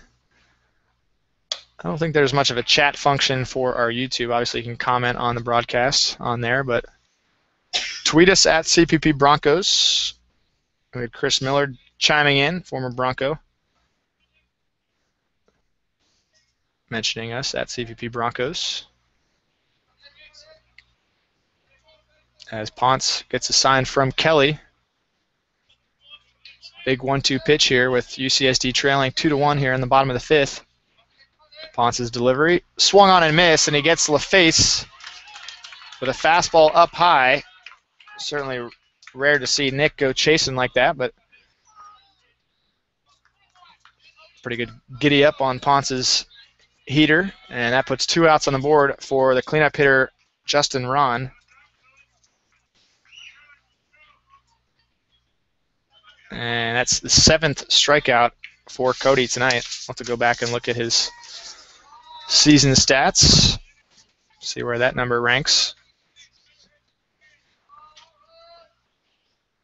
As he's in his 11th start of the year. Steps off, checks on the runner at first. Broncos are 9-3 against ranked opponents. Both these two teams featured in the national poll. Broncos at 19th, UCSD at 18th.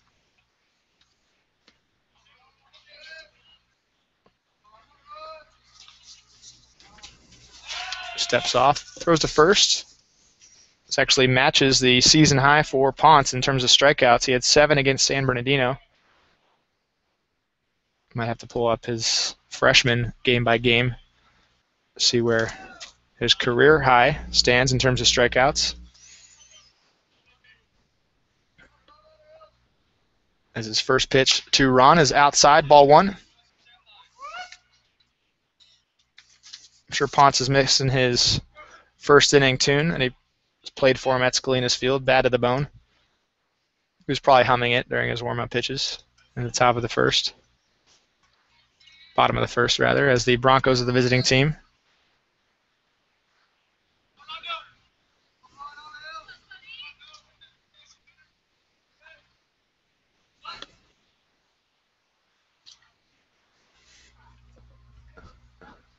As Ron, with the timeout called, Ponce continues to look over at Lewis.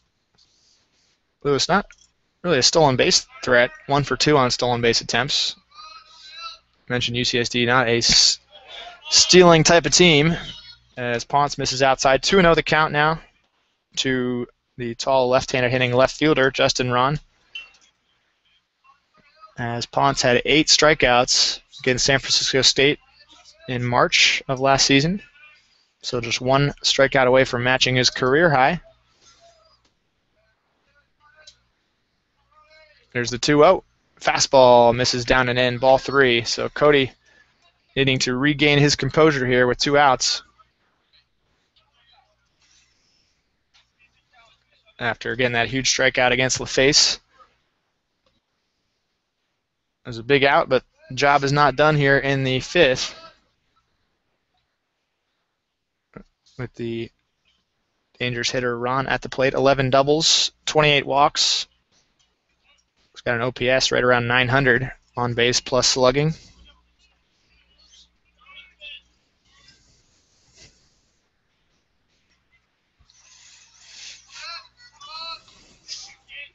Ready for the 3-0. Here it is. Fastball down and in, and Justin Ron wanted to wait a few extra seconds on that as that one was right on the edge of the strike zone. Ball 4 is called, though, on UCSD now with runners at first and second, 2 outs.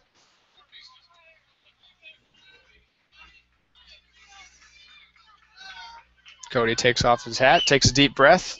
Going to try to bear down here against the number 5 hitter, Troy Cruz.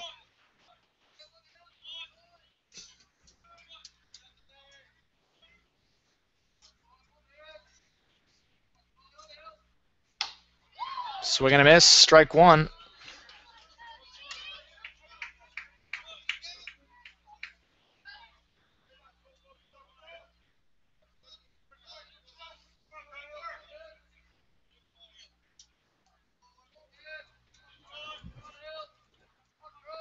A 1 offering from Ponce. This one misses down and out. 1-1 the count to Cruz. He's had a great start to his career. He's in his sophomore season. Chula Vista native, Bonita Vista high school grad. 2-way player for UCSD, infielder and pitcher. Big spot in this game with 2 outs, 2 runners on base. Ponce steps off the rubber, spins, takes a long look at Lewis.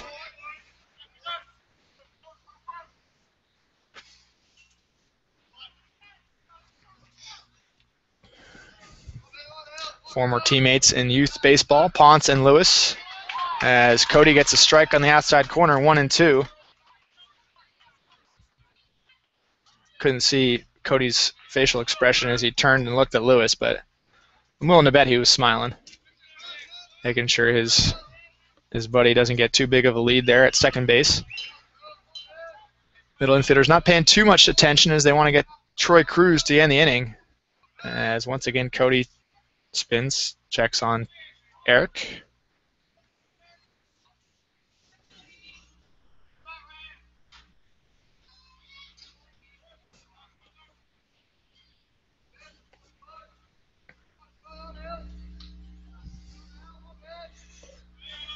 Here's the 1-2. Fastball lined sharply to second. Nick Cooksey stays down on it. Fields throws the first for an easy ground ball out to end the inning. The Broncos still holding that 2-1 lead as we go to the top of the 6th here in Stockton. Thanks for tuning in to tonight's broadcast. Broncos coming to bat when we come back.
All right, taking a look at the Broncos' top performances for multi-hit games. Joseph Eusebio adding a multi-hit game in this one, so he's actually now up to 18 to tie his teammate David Armendariz. Chris Carlson, we're going to see him in this inning as he is actually leading off to start this top of the sixth. As those top four listed on that list are actually all conference performers for the Broncos this year. And Carlson walking to the batter's box. There is a pitching change. Entering for UCSD is Chad Reeser, a junior lefty out of Tustin, Orange County native. So Reeser replacing Dan Kolodin,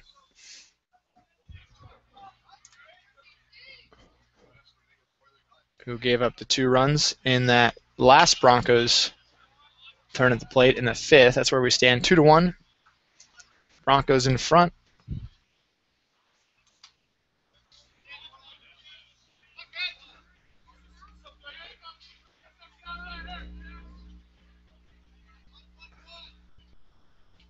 Reeser with the lefty-lefty matchup against Carlson.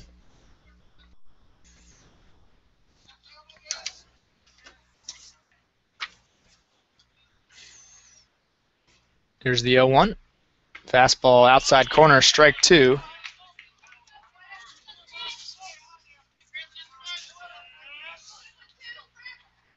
As Carlson, pretty even numbers against lefties and righties. 321 against lefties, 319 versus righties.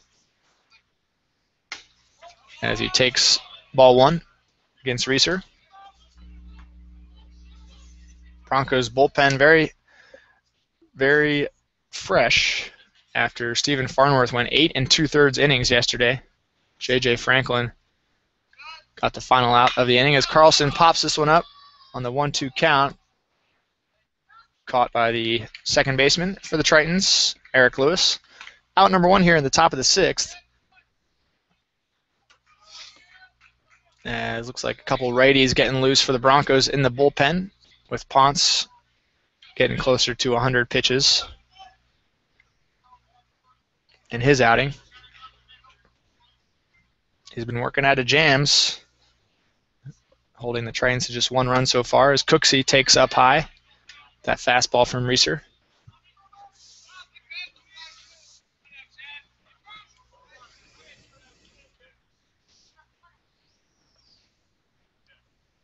Here's the 1-0. That one misses outside. 2 balls, no strikes.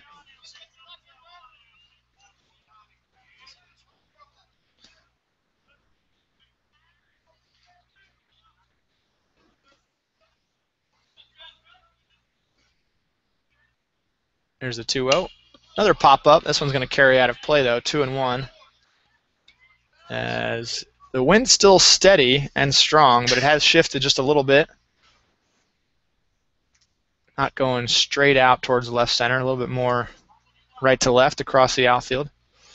Still, if you're a right-handed hitter and you pull one along that left field line, you're going to get some pretty good help. Due to the elements, as Cooksey takes outside, 3 balls, 1 strike.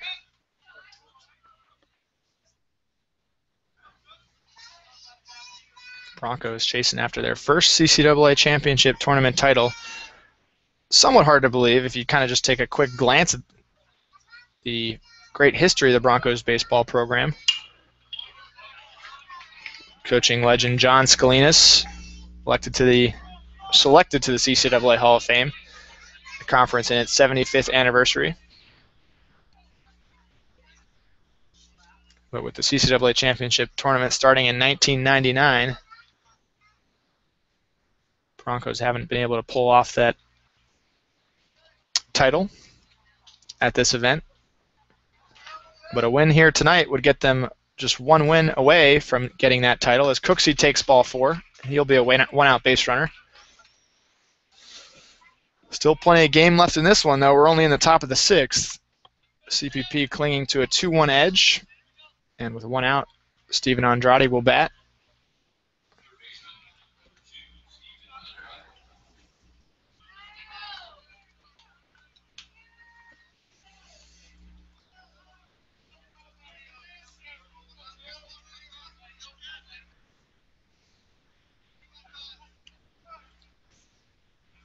Broncos baseball program with 3 national titles, 1976, 1980, and 1983.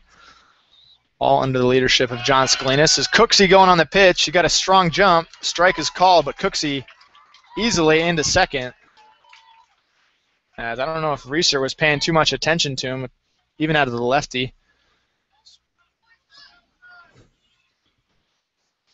Even as a lefty, you would think he would have kept Cooksey a little bit closer, but Nick able to take that base. As that is just his 3rd stolen base of the year. That could have played a factor as well, as Reeser not thinking that Cooksey was a threat. But here he is now on second base. 0-1 count to Andrade. Slider tapped over the pitcher's head. Tough play for Tuck, but he's easily shifting over. Throw to first in time for out number 2. Moving into third on that play is Cooksey. So here is Christian Kelly, another big spot for the redshirt freshman, getting the start at catcher once again.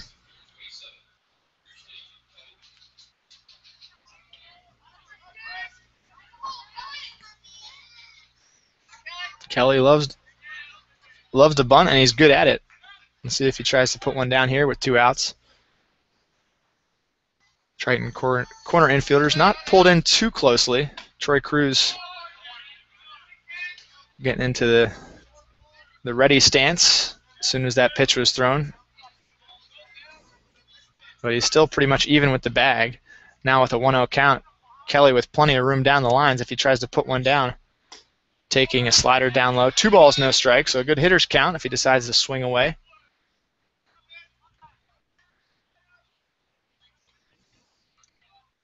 Always dangerous Trevor Magna waits on deck. Senior shortstop. Here's the 2-0. Fastball outside corner, strike 1. Good spot there from Reeser.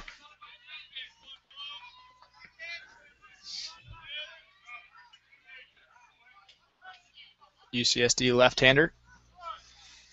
Tasked with getting the Broncos out here in the 6th. It's the 3rd Triton pitcher we've seen this game. There's a 2-1 from him. This is up high. 3 balls, 1 strike to Christian Kelly.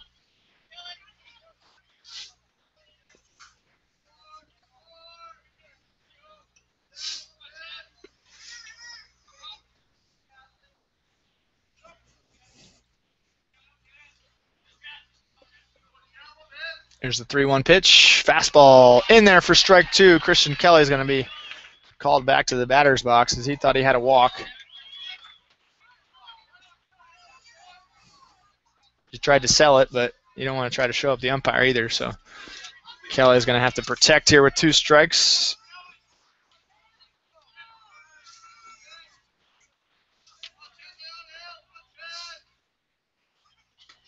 As he swings and misses, Kelly still looking for his first hit against lefty pitchers this year. Unable to come up with one there, and we'll go to the bottom of the 6th. Broncos in front, 2-1. Triton's coming to bat.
as we return to action here.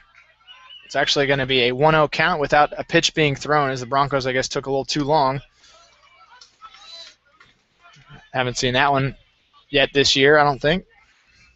But Ponce evens it quickly back. 1 ball, 1 strike. Leading off for UCSD here in the bottom of the 6th is number 13, Andrew Hobson, followed by Levy and Larson. As a grounder here goes to Bo Walter. Easily taps on first base himself for 1 out here in the bottom of the 6th. I'd like to thank our head athletic trainer, Rum Malasarn, for tuning into today's broadcast, as he sent me a picture of his nice setup there. He's got a good Friday night show, Broncos versus Tritons, relaxing at home. As this one's fouled away to the backstop. Yesterday's broadcast, we mentioned our Evening of Excellence. Rum Malasarn putting on a great show as the MC. And later in the evening, Dr. Ortiz, University President, announced the 3 athletes of the year, Duron Scott, Jada Blackwell, and Justin Ellerby, as Ponce gets a fastball on the outside corner, strike 2. And Ponce sitting at 7 strikeouts so far tonight, just 1 away from matching his career high.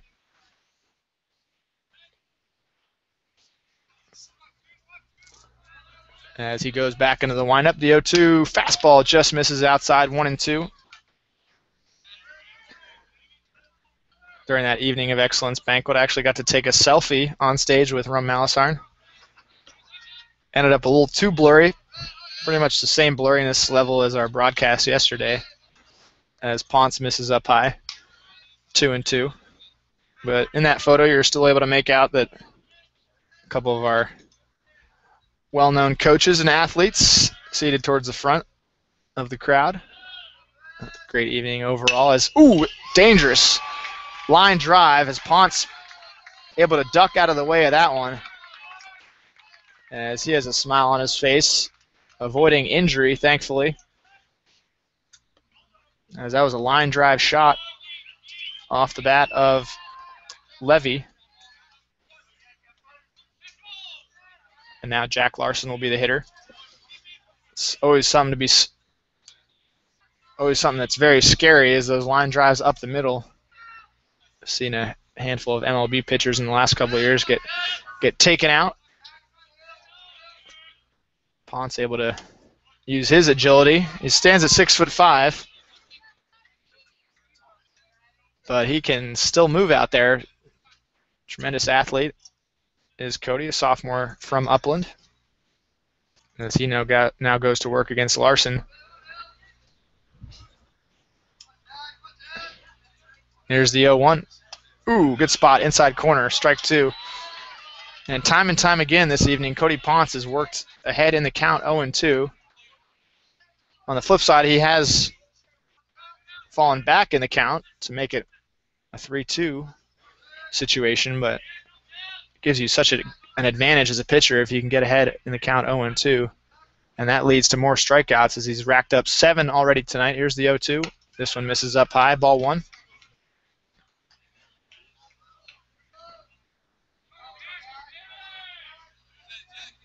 Wind dying down just a bit as it goes right to left across the outfield.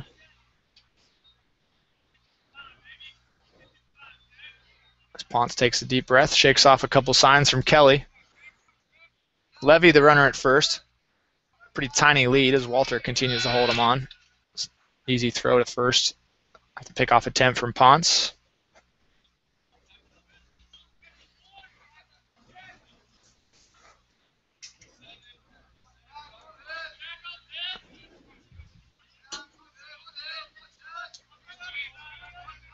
Ponce gets set for the 1-2. Oh, not sure where that pitch was. Dale Gardner didn't make the strike 3 call. You could tell he was kind of thinking about it as he continues to look on that left side of the plate, as if to kind of bring it back in his memory. But either way, it's a 2-2 count on the left-handed hitting Jack Larson. 2-2 pitch. Soft grounder to second. Tough play for Cooksey. Nice range to his left. Close play at first. Nicely done there by Nick. And that's out number 2. As he ended up in the outfield grass, shifting far to his left. Keeps his composure. Quick throw to first to get out number 2. And that brings up number 9 hitter Garrett Tuck. And Rum Malasarn checked back in. His son Dylan's also watching, so family affair, cheering on the Broncos. Unfortunately, that's not adding to our viewer count, so need to open up a second, put up a second TV, try to pad our viewer count here on YouTube.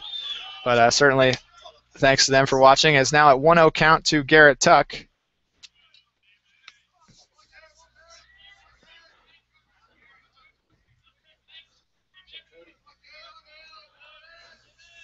As Ponce into the stretch. Here's the 1-0 count. Lined to Cooksey. Stays down on that one. Another nice defensive play for Nick.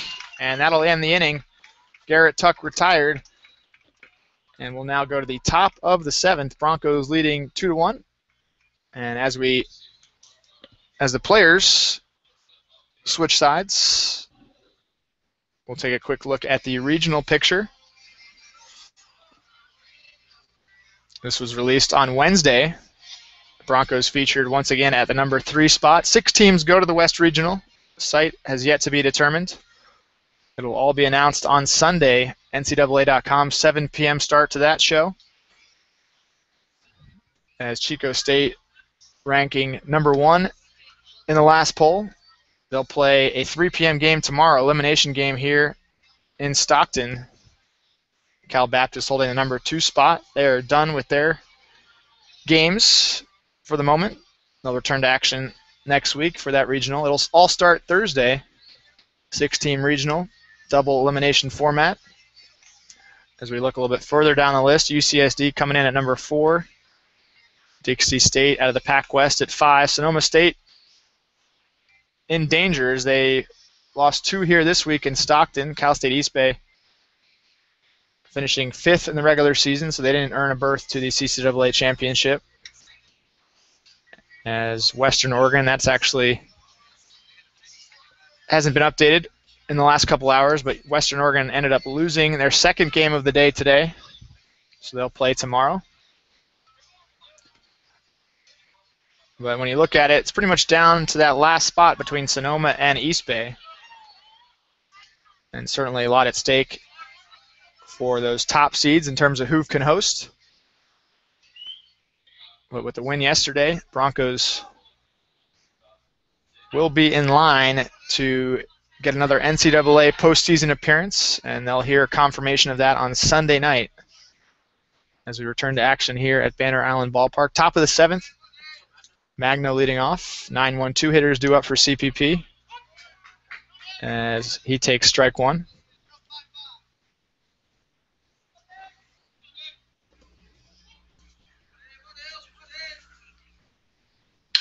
This one's lined to the pitcher, and that one's underhanded at first for out number 1. It's a new pitcher, actually, senior right-handed reliever David Hart, as he gets a quick first out on Magno.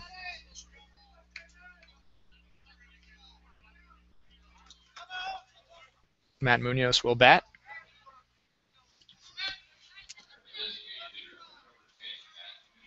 As we look at some of the hitters totals so far tonight, Eusebio 2 for 3, Munoz 1 for 3 as he bats here in his 4th plate appearance. Strike 1 on him.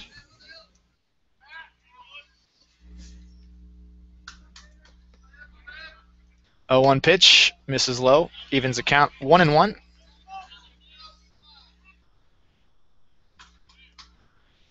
Another listener chiming in via text, Tom Zazadinsky, University photographer.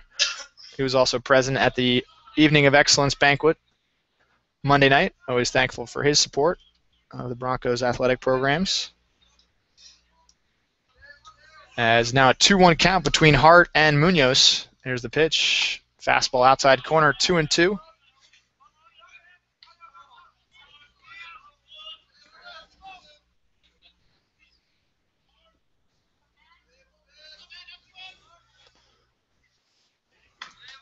Here's the next pitch. Outside corner, strike 3 called. Munoz tapping himself on the helmet. A little upset with himself, I believe, on that play, letting that pitch go by. So with 2 outs, league MVP David Armendariz steps to the plate. Haven't heard any MVP chants from our fans yet this week, but wait till he comes through with another big hit. He had a big one yesterday, a 3-run double in that 7-run rally against Sonoma State. As he gets jammed here, floats it to center field. A couple steps to his left is Jack Larson, catches it for out number 3. So a 1-2-3 inning for the new reliever, David Hart. And it's stretch time here at the ballpark. We'll go to the bottom of the 7th. Broncos in front, 2-1. Hope you're having a great Friday evening. This is the Bronco Baseball Network.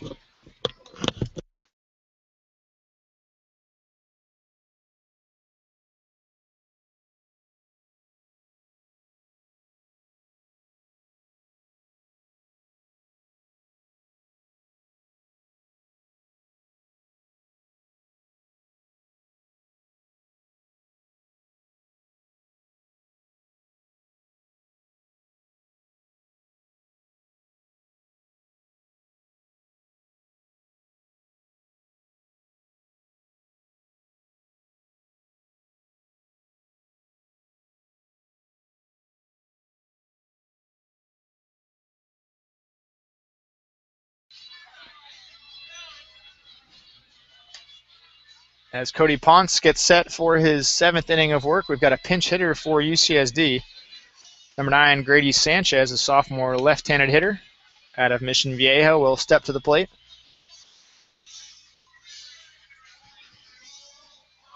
Cody Ponce with 111 pitches so far tonight, 6 innings complete.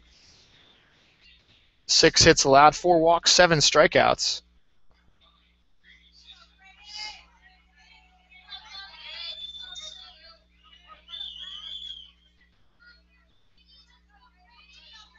Mentioned that Ponce has matched his season high for strikeouts with 7. He's just 1 away from matching his career high.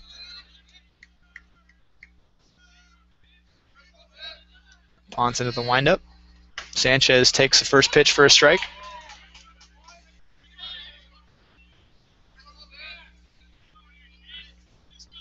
He's been working in and out of jams all night, but he's only allowed 1 run against this Tritons offense. 6 hits, 4 walks.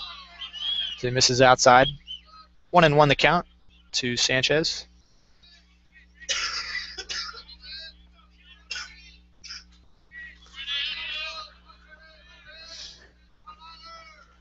This one misses outside. 2-1 to Sanchez.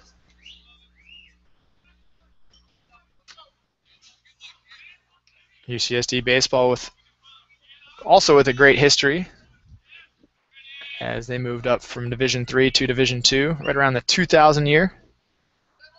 As a 2-1 from Ponce. Floated foul. 2-2 the count. Mentioned that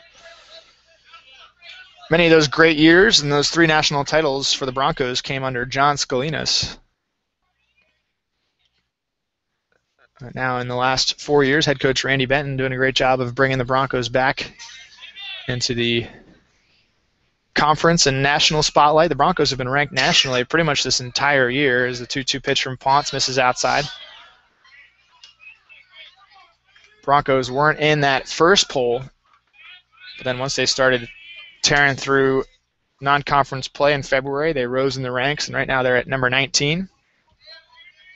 UCSD at number 18 nationally. Ponce's 3-2 to Sanchez, misses outside, and that's going to be another walk for Cody, 5th of the night. UCSD fans getting loud here in the bottom of the 7th, applauding for the pinch hit walk from Sanchez.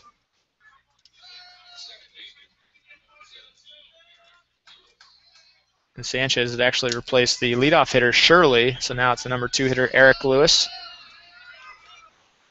Interested to see if UCSD puts on the sacrifice bunt here, trailing just by 1 run, 2-1 ball game here in Stockton.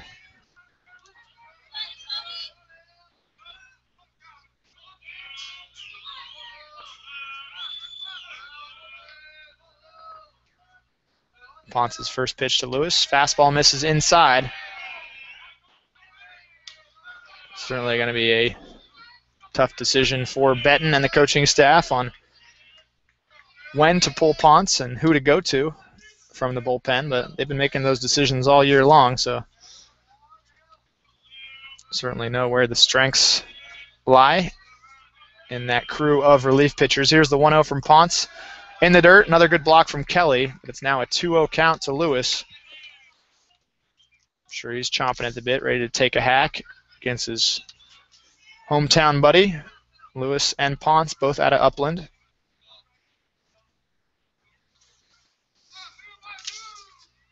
I mentioned this early in the broadcast. Ponce actually faring better against lefties than righties. .219 against lefties. Batting average allowed. .266 against righties.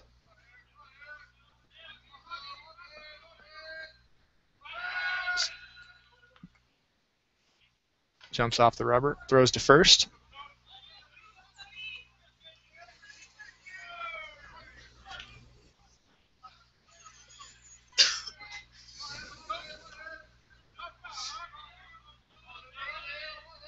Big spot in this game is the Tritons trailing with 9 outs left for their offense, but Ponce missing low. Now 3-0 the count. Kelly's going to take an opportunity to get to the mound and chat with Ponce.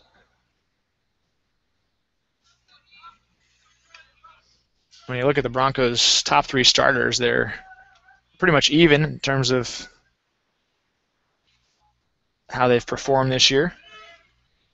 Somewhat interchangeable in that regard is the coaching staff making a decision to go with Cody in Game 2 of the playoff schedule this week. Likely see Max Bethel tomorrow at some point. You just hope it's the Broncos' first game of the day at 7 p.m. That would mean they pulled off a win tonight, as Ponce gets his first strike against Lewis in this at bat. It's a 3-1 count. CPP can hold on here tonight. They would move straight into the championship game, 7 p.m. tomorrow. We'll obviously have the broadcast live for you. You can access that, as always, BroncoAthletics.com. As the 3-1 from Ponce against Lewis misses outside, and that's the 6th walk for Ponce tonight. 2 here in this inning, and you got to think the Broncos are going to go to the pen at this point. They've had 2 relievers warming up for quite some time.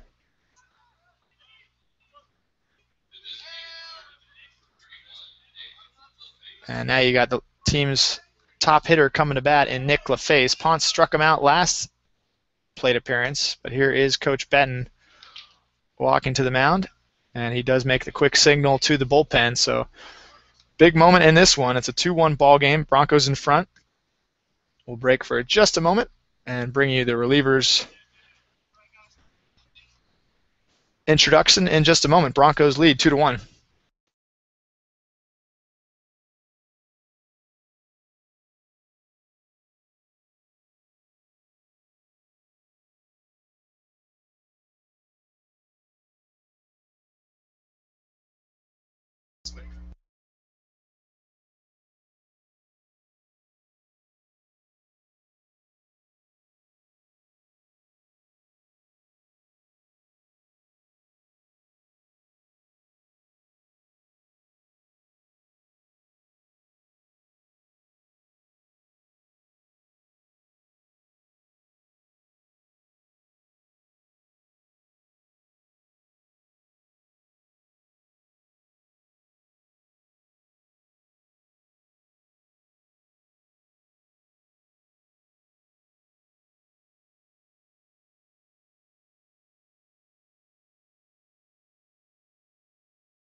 Getting our look at Andy Amaro real quickly, Chico High School grad.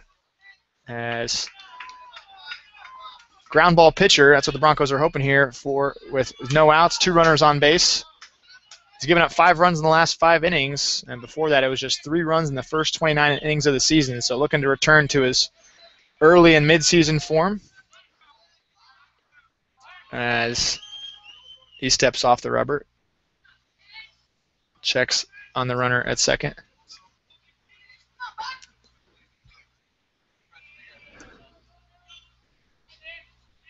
Here he is battling against one of the league's top hitters, the DH, Nick LaFace, as he takes a strike. Good start from Andy Amaro, Chico, California native. He got a chance to face Wildcats of Chico State at the end of the regular season. Had a great showing of support from his family and friends out at Nettleton Stadium up in NorCal. I'm sure a large number of them are here as well. Much shorter drive to Stockton than to Pomona. Andy Amaro in his senior season with the Broncos.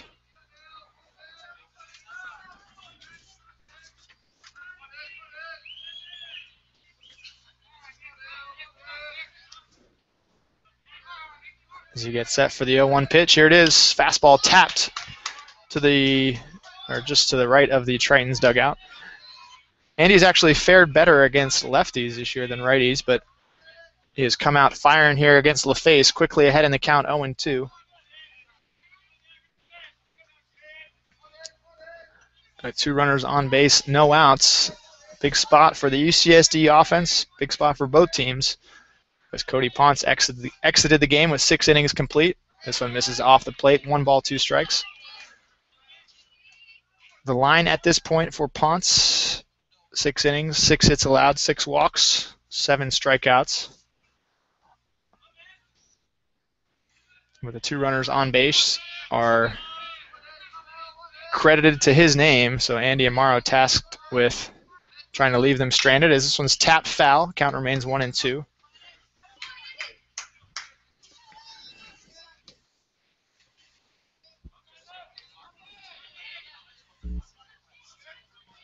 Andy trying to either finish off potential strikeout or get a ground ball in the infield. As LaFace with 24 extra base hits this year. Looking to put the ball in play, but he swings and misses, chasing a slider off the plate. That would have been ball 2, but Nick liked what he saw for a moment, and he was trying to battle with 2 strikes. And now with 1 out on the board, Andy Amaro with a huge, huge strikeout on LaFace to put him back in the dugout. Justin Ron taking his spot in the batter's box.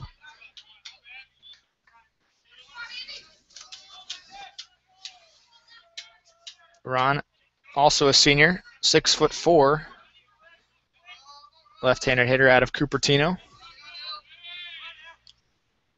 D1 transfer from St. Mary's College. He's been a regular in the heart of the Tritons lineup last couple of years. As Amaro spins, checks on the runner at second. That's Grady Sanchez, who opened this inning with a leadoff walk. And Eric Lewis followed with a walk, forcing head coach Randy Benton to make a call to the bullpen, or a signal to the bullpen, rather. Andy Amaro enters the game.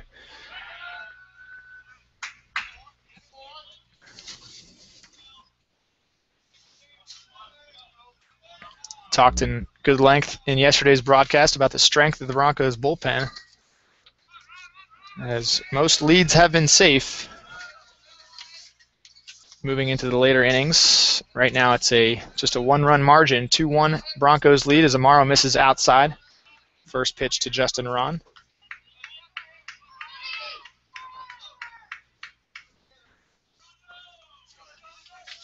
Tritons traveling 445 miles up to Stockton.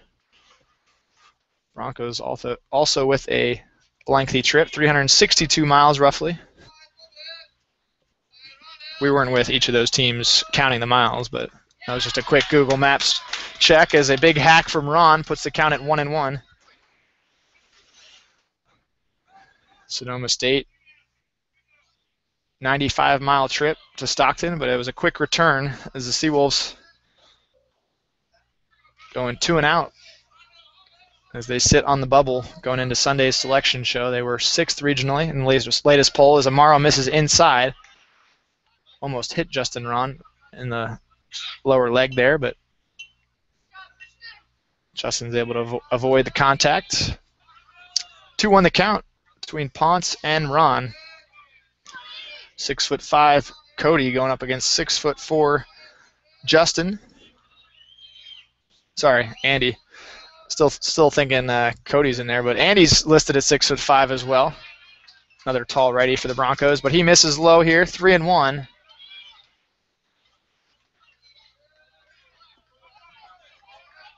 So after getting a huge strikeout, Andy Amaro's fallen behind in the count. 3 balls, 1 strike.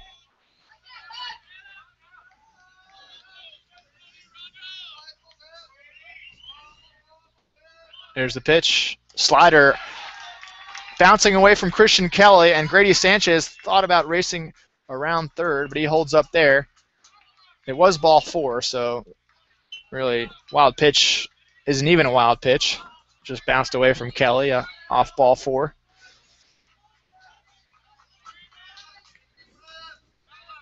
So with the bases loaded, number 5 hitter Troy Cruz coming to the plate. Another one of the dangerous UCSD hitters, hitting right around 340 this year. Kelly out to talk with Amaro. With a potential tying run at third in Sanchez, potential go-ahead run at second in Eric Lewis. Amaro trying to leave the runners in their spots and get out of this jam. Bottom of the 7th.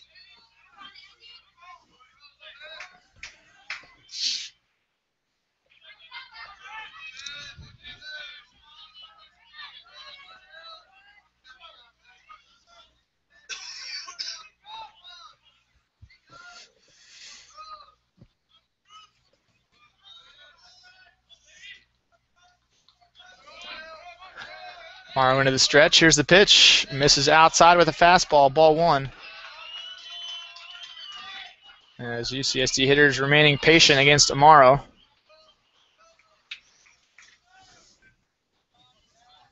Amaro making his 4th appearance already this season against UCSD. 2.25 ERA. Picked up a win against the Tritons. As he gets set for the 1-0. Here it is. Fastball tapped foul. Cruz with a good hack on it, but couldn't make the best of contact. Evens the count, 1 ball, 1 strike.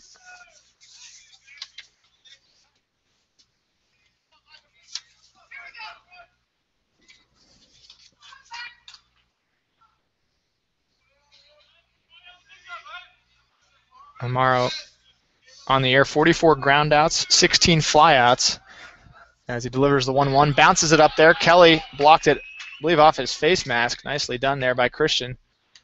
Sacrificing his body to keep the runners on their respective bases loaded up here for ECSD with 1 out in the bottom of the 7th.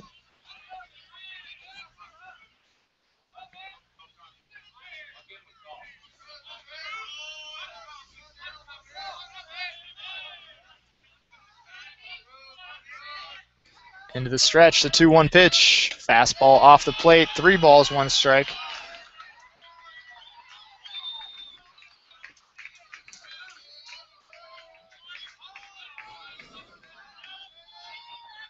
Everyone on the edge of their seats here at Banner Island Ballpark. Bases loaded. 3-1 count. Troy Cruz digging in at the plate. Amaro getting signs from Kelly. 3-1 pitch. Fastball off the plate. Ball 4. Andy showing his frustration as this ball game has been tied up with a bases loaded walk. Scoring is Grady Sanchez, and the Tritons have evened the tally. 2-2. Bottom of the 7th, still 1 out. Bases still loaded.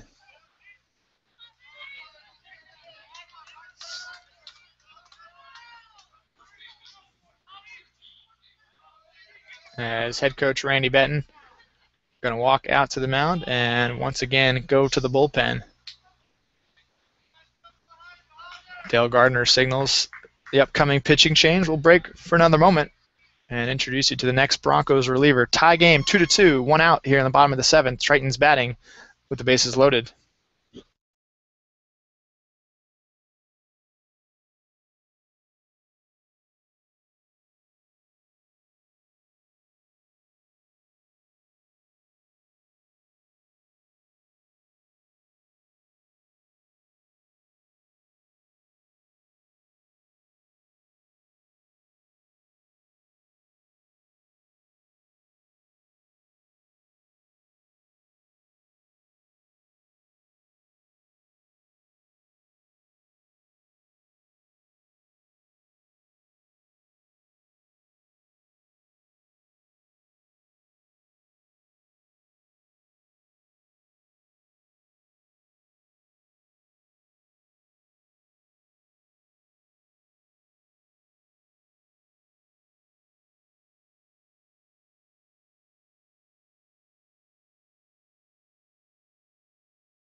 Pitching change for the Broncos in the bottom of the 7th. R.J. Shanks on the hill for CPP. As we take a look at the at CPP Broncos scouting report on Shanks. Senior right-hander from San Diego, Cathedral Catholic High School grad. And he's been unbelievable with inherited runners and not allowing them to score. He's going to have a big spot here with the bases loaded. So far this year, 23 inherited. Just 2 of those have scored. And 32 strikeouts in 29 career innings. This year it's been a interesting role for Shanks, coming in and getting most of his appearances with just 1 out of duty. And I'm guessing Broncos coaching staff's going to try to have him get these final 2 outs if possible, as the Broncos are down 1 reliever, Austin Boyle, unavailable this week due to injury.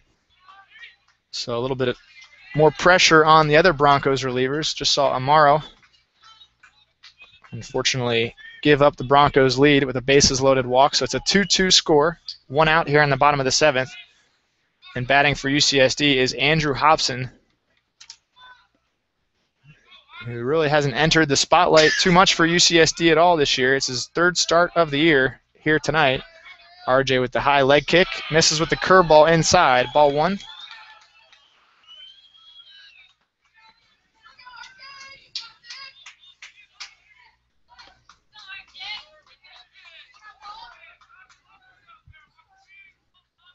RJ with the 1-0 pitch. Fastball, tapped foul, strike 1. It's good to see the Broncos relievers staying aggressive. You just hate to see something like that. It just happened, a bases-loaded walk. Pitcher just struggling to find his control in such a pressure situation. And now the pressure's on RJ. Another tough right-handed reliever for the Broncos. Getting set for a 1-1 offering. Ooh, good pitch there by RJ. I want to say that was a split finger right there. Something that pitching coach Brett Latchman has been teaching many Bronco pitchers through these last few years. It's a great pitch against a left-handed hitter. Dropping off the table like it did just there against Hobson. Here's the 1-2. Fastball swung on and missed. Strike number 3 on Hobson and a huge second out for RJ. And Shanks dominant against lefties this year, .074 batting average. Righties have been hitting 300, and here is RJ going up against the right-handed hitting Brett Levy. And just as we expected, Broncos coaches want RJ to get 2 outs, not just the 1 that he's been customarily getting throughout the regular season. 1 less reliever in the pen for the Broncos. And a little bit more of an expanded role for the rest of them. Here's the pitch. Curveball missing low and in the dirt. Ball 1 to Levy. As we look at Levy's performance at the plate so far. 1 for 2 showing. As he's also been hit by a pitch.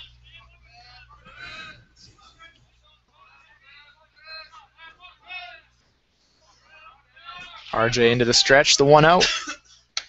Ooh, nicely done there on the outside corner. Fastball hits the outer edge of the strike zone, evens the count, 1 ball, 1 strike.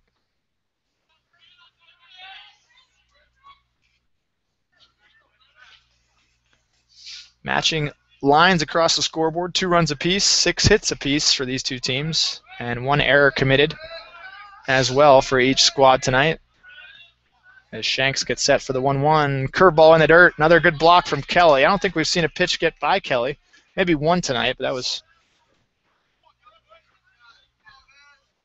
pretty much 1 out of, I'd say, 15, 10, 15 pitches in the dirt. Christian Kelly doing some fine work behind the plate.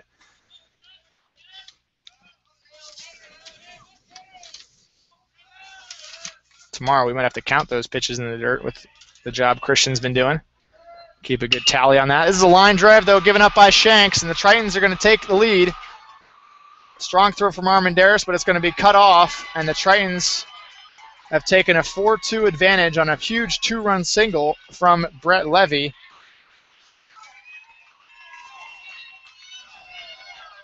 Broncos fans in disbelief as a 2-1 Cal Poly Pomona advantage is transformed into a 4-2 UCSD lead here in the bottom of the 7th. Brett Levy, the junior catcher out of Santa Cruz, getting a good pitch to hit from RJ, and he lines it into left field. Runners at first and second with 2 outs. And the left-hander hitting Jack Larson at the plate for UCSD.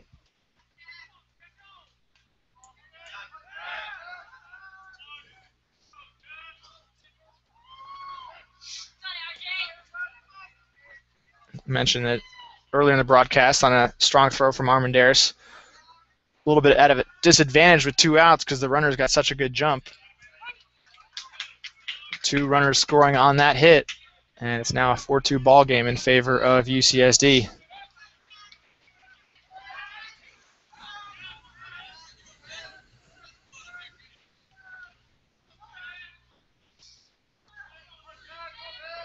There's the 0-1 pitch from RJ. Swing and a miss from Larson. Actually, signaled a foul ball by home plate umpire Dale Gardner.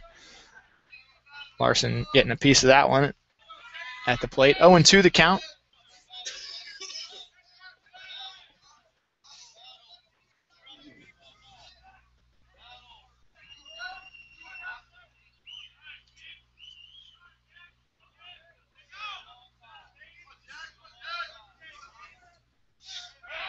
RJ once again spinning, stepping off the rubber, checking on the runner at second.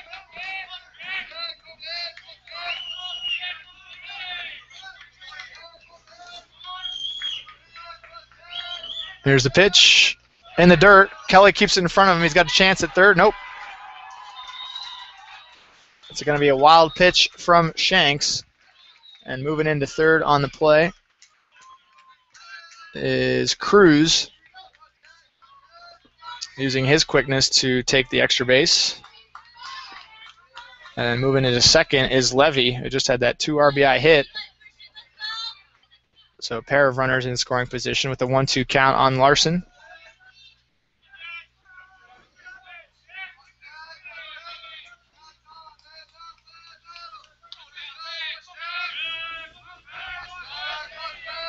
One-two pitch, swing and a miss. And it's going to be a drop third strike, but Kelly with the easy toss down to first. So the Broncos finally get that third out, but the Tritons have taken a 4-2 lead as we enter the top of the 8th. Broncos coming to bat.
Leading off in the top of the 8th, Joseph Eusebio.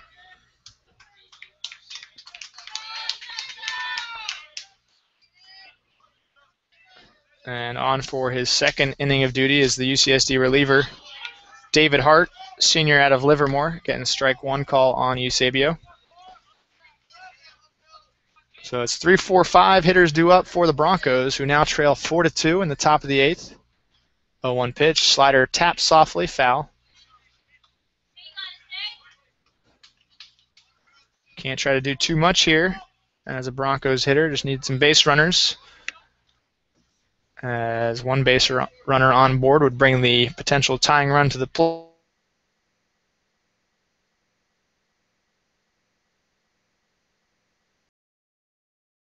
Here's Hart missing outside with a fastball, 1-2.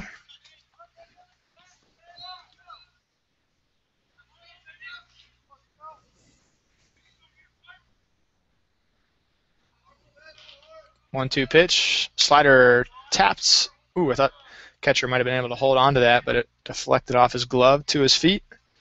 Would have been strike 3, but Eusebio stays alive.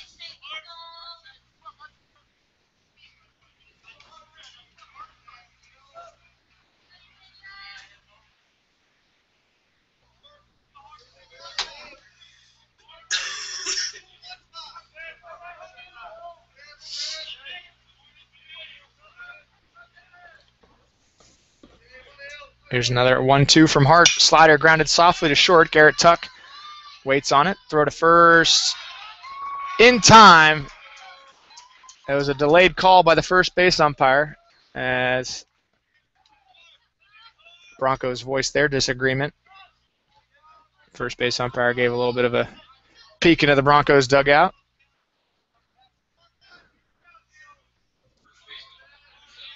As if to quiet them down, but either way, 1 out on the board as Hart gets a ground ball out to Tuck on that play, and he gets a quick strike now on Bo Walter, the cleanup hitter for the Broncos.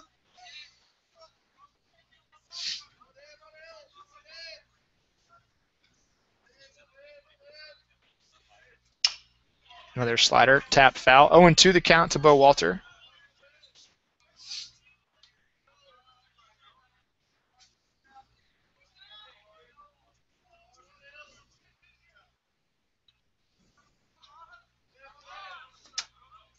As David Hart has done a great job for the UCSD bullpen throwing strikes as he's retired 4 straight. Bo Walter lays off that pitch, takes ball 1 off the plate. As we're getting close to that 100 viewer mark, tell your friends to tune in. It's going to be a good finish here at Banner Island Ballpark. As the 1-2 grounded softly to deep short. Bo Walter hustling on the play. Long throw from Garrett Tuck, and he's got that one just in time. Another bang-bang play at first. That one was a little bit easier call, I think, for the first base umpire. Broncos still shaking their heads, but now 2 outs on the board. Chris Carlson will bat for the Broncos.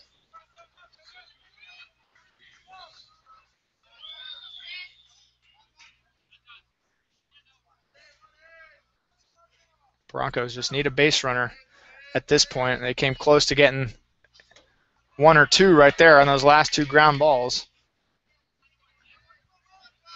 First one was by a quarter of a step. The last one was by more of a half step, but as the 0-1 pitch in there for strike 2.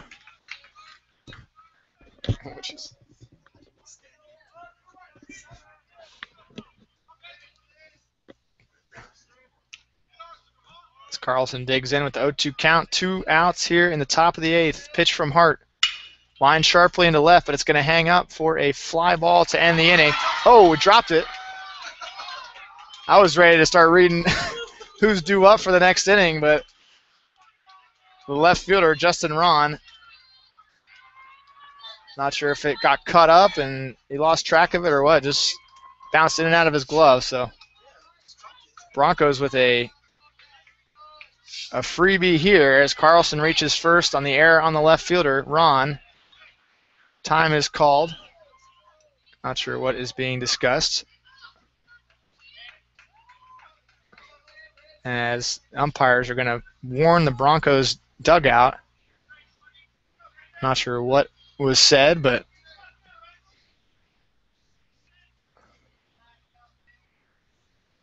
they call head coach Randy Benton out to share the warning, as Benton will go back to the dugout and quiet down the crew. Can't say for sure what was being discussed, but I'm sure it had something to do with the first two close calls at first base. Now Broncos with a little bit of life here in the top of the 8th with 2 outs. And Nick Cooksey, who's been clutch in many different spots throughout this season, gets a chance to be a hero and continue the rally with 2 outs in the top of the 8th. Here's the first pitch he sees from Hart, a slider in there for strike 1. And you know David Hart's going to be working around the plate, as he has been a consistent strike thrower here in his first and second innings of work. And as actually Sanchez was actually in left. They did a defensive switch. As Cooksey pops this one up, it's going to be a fly ball to center field, an easy catch out there. Pulls it down for out number 3. So correction on that error. It was actually charged to Sanchez, who came in to pinch hit, and then he entered defensively in left. So Broncos unable to keep the rally going. We're going to go to the bottom of the 8th. Triton's coming to bat, leading 4-2.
Back here at Banner Island Ballpark, getting to towards the end of the ball game. Broncos offense will have 3 outs left to work with. They trail by 2 runs. Right now we're in the bottom of the 8th, though, so UCSD with a chance to add some more insurance runs. Leading off for UCSD is number 26, Garrett Tuck. 9-1-2 hitters due up for the Tritons. As we look at the Tritons bullpen, Scott Zeman, the closer so far this year, with 8 saves, 3.00 ERA, 21 appearances, so we'll likely see him in the 9th in a save situation if it stays this way. As a new pitcher for the Broncos is Chris Powell, making his playoff debut. Misses with a pitch up high to Tuck.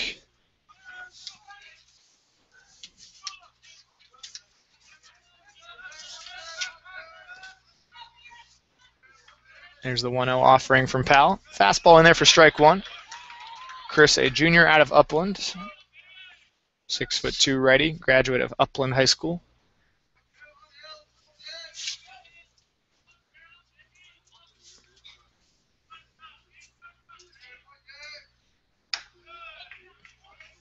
As he misses with a pitch. 2-1 the count. As with many of the Bronco righty relievers, Powell faring better against lefties. .235 is the average that lefties are hitting. 316 against righties. As Powell just missing low with a fastball. Now a 3-1 count to Tuck. Overall, a strong season for Chris. 2.70 ERA. This is his 10th appearance of the year. As a 3-1 in there for strike 2. Seeing quite a few 3-2 counts tonight. And here's another one between Powell and Tuck. No outs in the bottom of the 8th.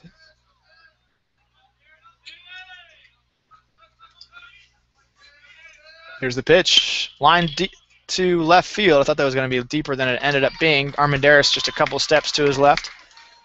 Catches it for out number 1.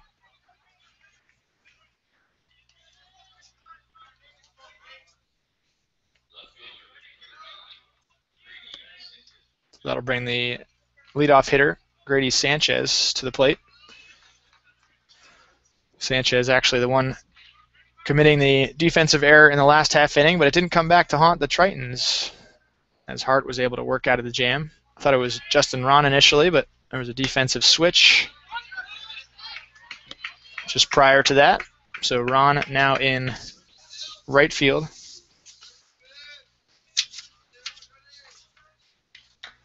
As Powell gets set for his 0-1 pitch to Sanchez. Into the windup, the pitch. That one misses outside. 1 ball, 1 strike.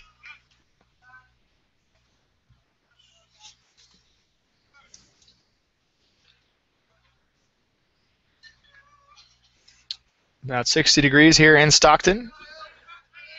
Clear night as the wind has died down considerably.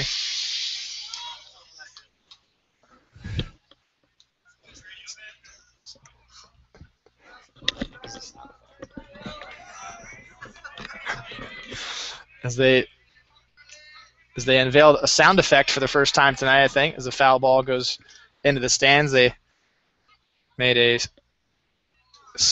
sound effect of the glass shattering.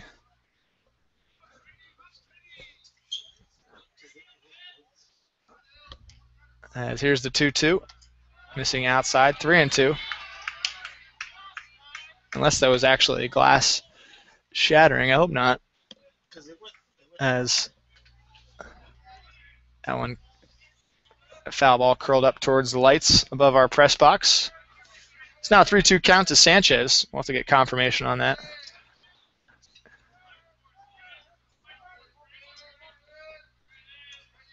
Three-two pitch from Powell. Popped up, carries into left center. Chris Carlson and Armendariz tracking it. Armendariz makes the catch in the gap for out number 2. So a couple quick outs here for Chris Powell, who has entered in relief in this bottom of the 8th, and now he will go up against the left-handed hitting second baseman, Eric Lewis.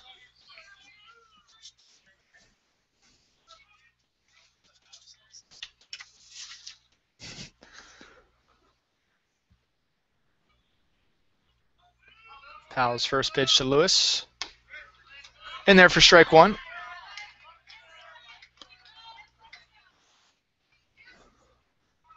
Broncos didn't make it easy on themselves in the 2011 postseason, in both the CCAA postseason and the NCAA regional. They suffered 1 loss in each of those events, but ended up making it into the final game in both weeks, trying to avoid that tough road here this week as they trail 4-2 in the bottom of the 8th. Now an 0-2 pitch from Powell. Fastball misses outside. 1 ball, 2 strike. In these playoff events, it's double elimination. So the Broncos could lose tonight and then win the next 3 to be champions. But if you win tonight, you only need to win 1 more, as Powell misses outside. 2 balls, 2 strikes. Because if you come out of the loser's bracket, you got to beat the undefeated squad twice. Once on Saturday night and once on Sunday.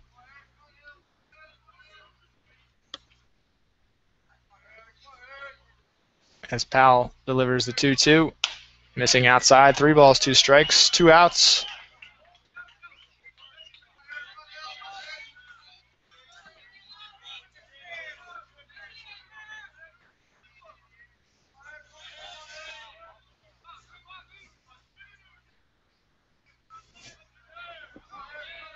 Chris into the windup.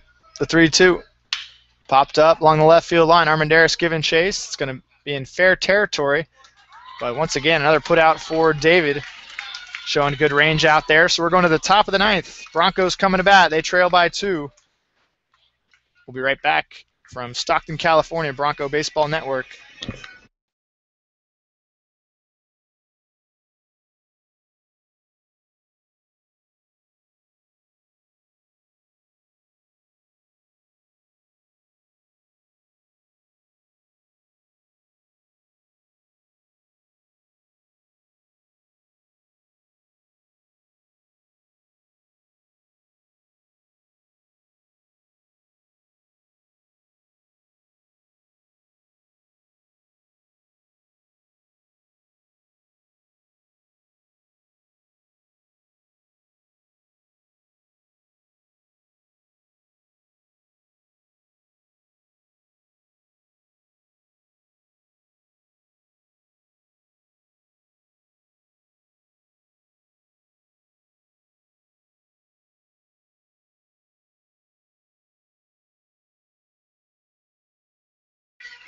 Back here at Banner Island Ballpark, Broncos coming to bat in the top of the ninth. It's going to be a new Tritons pitcher, their closer, number 15, Scott Zeman, a senior righty out of Ventura.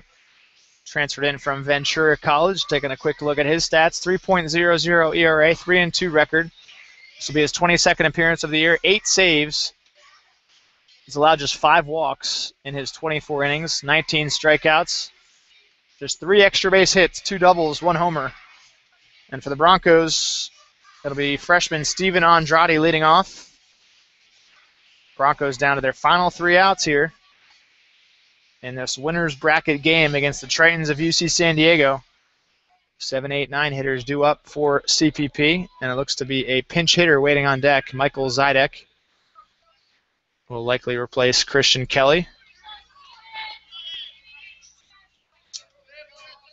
Zeman setting up on the far left side of that pitching rubber. There's the pitch. In there for strike 1. Zeman, not the most imposing presence on the mound, standing at 5'9", but as baseball fans know, it doesn't take height or weight necessarily. Some of the top closers in MLB history, such as Billy Wagner. I don't think Wagner was past taller than 5'10". Wagner had a tremendous baseball career. Houston Astros, New York Mets. As Zeman trying to cap off his collegiate career with UCSD with a strong showing here in the playoffs. He's certainly excelled in the regular season, 8 saves. That's the same total as the Broncos closer, J.J. Franklin, who we saw yesterday. As now 1-2 count to Andrade with Zidek on deck. Broncos trailing by 2. 1-2 on the way from Zeman. Strike 3 called, outside corner, spotted the fastball, and Andrade will take a seat.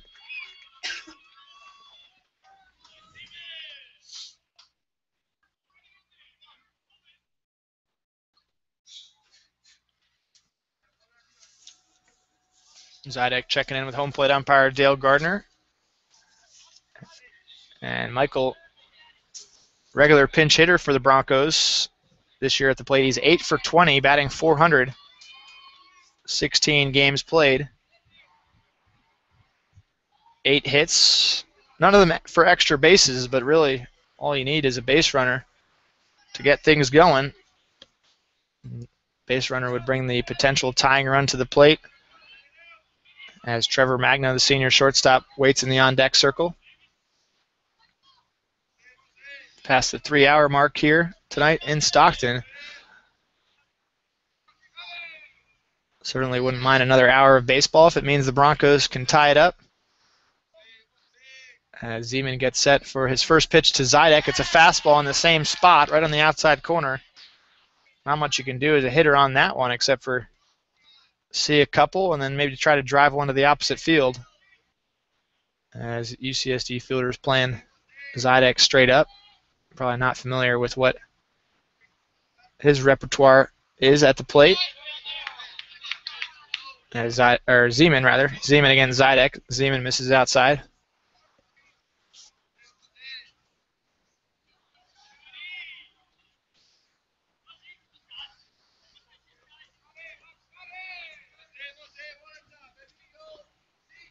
There's the pitch. That one further on that outside half, and it misses.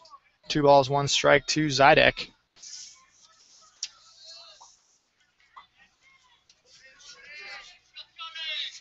Sitting at 99 viewers. Let's tell your friends and family, tune in as the Broncos down to their last 2 outs, trying to get a rally going, but Zidek taking strike 2. Michael, a sophomore infielder out of Long Beach, California. As he looks to battle now with 2 strikes, 1 out on the board in the top of the 9th. Here's the pitch. Off the plate, full count. Great at bat here so far for Zidek. See if he can extend the night for the Broncos, who trail 4-2. They were up 2-1 going into the bottom of the 7th, but that's when the Tritons rallied for 3 scores to take a 4-2 lead. Here's the 3-2. Ooh, jam Zidek. I thought that one might have even been close to hitting him. Caromed off the barrel of the bat just above the hands. Certainly would have been ball 4, but Zidek protecting at any cost. And that one had a late motion tailing in towards the hitter.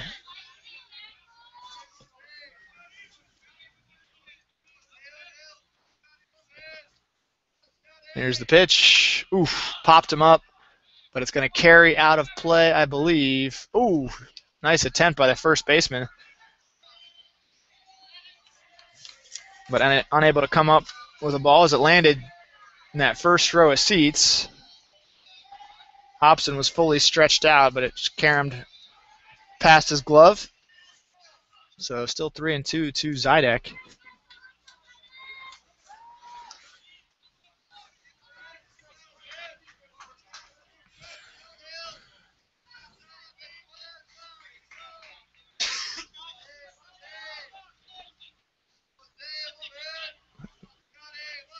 Another 3-2 from Zeman.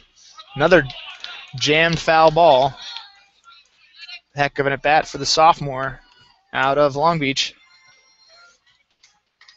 Batting 400 on the year in limited duty. 8 for 20 at the plate offensively. This is his first plate appearance against UCSD. No batting gloves. Just ready to hack is Zidek. Here's the 3-2. Grounds it softly, and it's going to get by the second baseman. Nice diving attempt. And the Broncos have a 1-out base runner with a tremendous at-bat and a tremendous finish to the at-bat for Michael Zidek. A little fist bump with first base coach Jimmy Ramos. And that'll put Trevor Magno at the plate with 1 out. Trevor representing the potential tying run.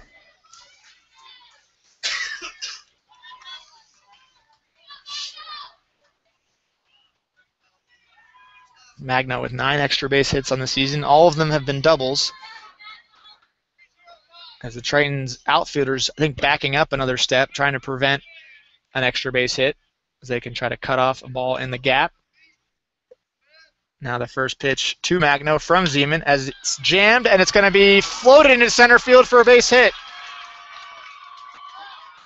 Trevor liked what he saw on that first pitch, and he's able to float it into center field.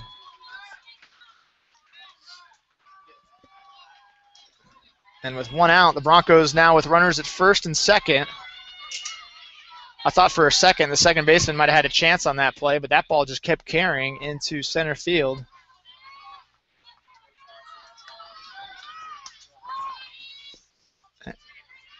And both runners obviously extremely important, so Zidek and Magno are going to have to be smart on the base pass.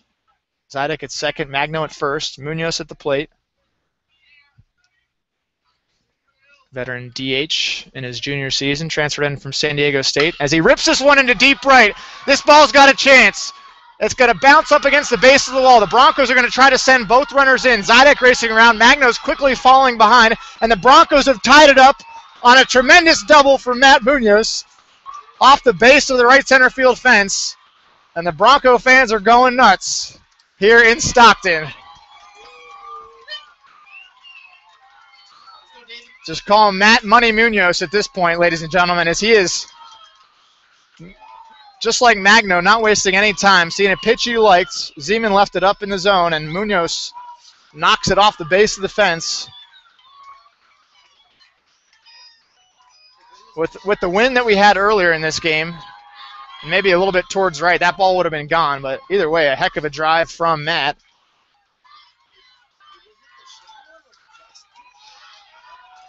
It hit just to the left of the Jackson Rancheria Casino Resort sign in that shallow right center gap. It's not too shallow, though. I say shallow. It's shallower than certainly a little bit left of that where the Chase Chevrolet sign is. That's right at 389.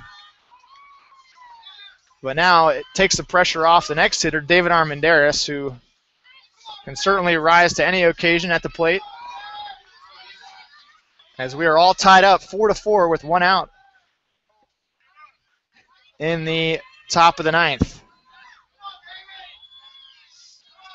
Kudos to our producer, Sports Information, Enrique Cervantes, who had turned on the highlight camera just in time to catch that 2 RBI double by Munoz.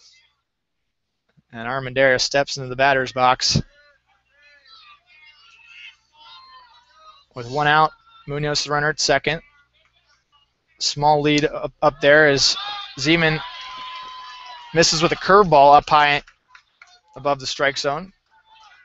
Head coach Randy Benton was quick to, during that time, when the time was called by the UCSD coaching staff, Benton was quick to join Ramos and Munoz in a quick huddle. Give some last-minute instruction. I'm sure he told Munoz not to take too far a lead at second, as he didn't want a base runner to be erased. With Armendariz at the plate, you want to be extra cautious and let David do the work offensively. And with just one out and first base open, Tritons don't have too easy of a double play opportunity, as Armendariz tries to place one in the outfield.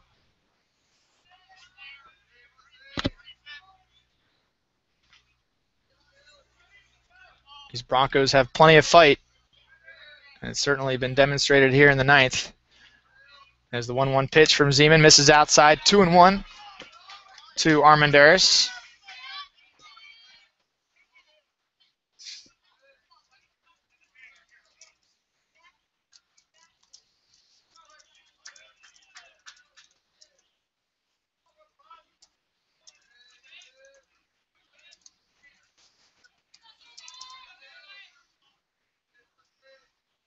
Here's the pitch, missing inside, 3-1 now to Armendariz.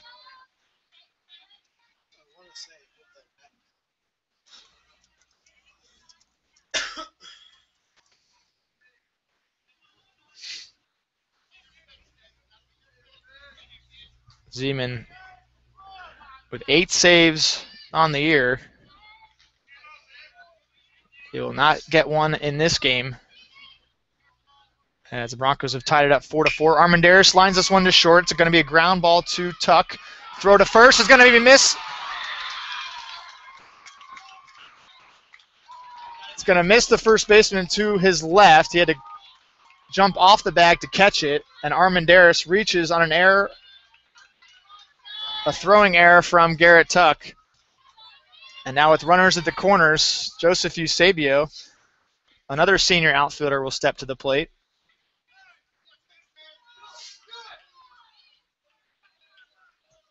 Eusebio with another multi-hit game today. He's 2 for 4. Yesterday he went 4 for 5.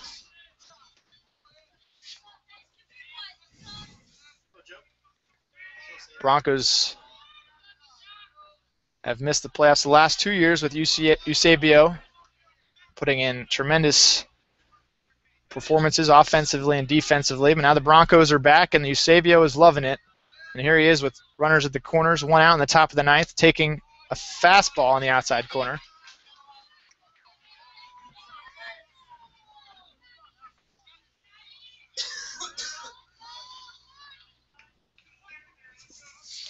Eusebio received an award at Monday's banquet, student-athlete banquet for the entire Cal Poly Pomona athletic department.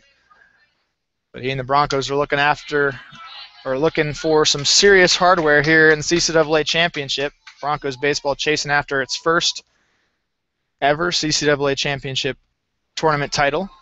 A win tonight here in this game would put the Broncos in the title game tomorrow night, 7 p.m. Zeman gets set for a 1-1 pitch. Here it is. Fastball off the plate. 2 balls, 1 strike. Eusebio staying patient. Pressure's off with a tie ball game. I shouldn't say completely off, but it's definitely alleviated as Eusebio batting with a 2-1 count. His teammate Munoz at third. Potential go-ahead run for the Broncos. As Zeman goes to the plate with a 2-1. Ooh, Eusebio was on that pitch. Fouled it straight to the backstop. Evens the count. 2 balls, 2 strikes.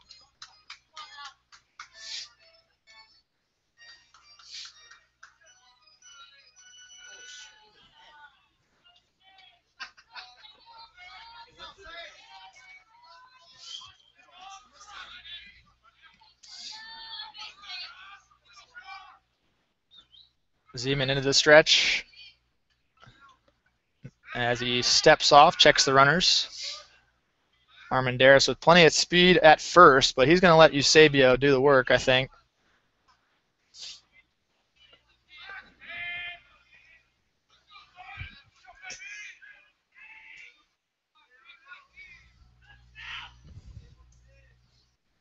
And here is the 2-2. Fastball fouled away. Eusebio battling with 2 strikes. And you can't forget about, and we definitely won't, but we won't forget about Michael Zidek's pinch hit walk to start this rally. The sophomore coming in a big spot with 1 out. And we have to go back and count the pitches in that at bat, but it was a lengthy one, and he worked the walk. As a 2-2, fouled away.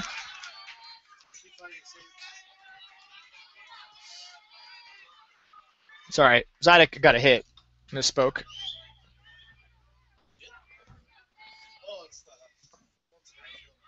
But it was a tremendous at bat for Michael, and his teammates backed him up.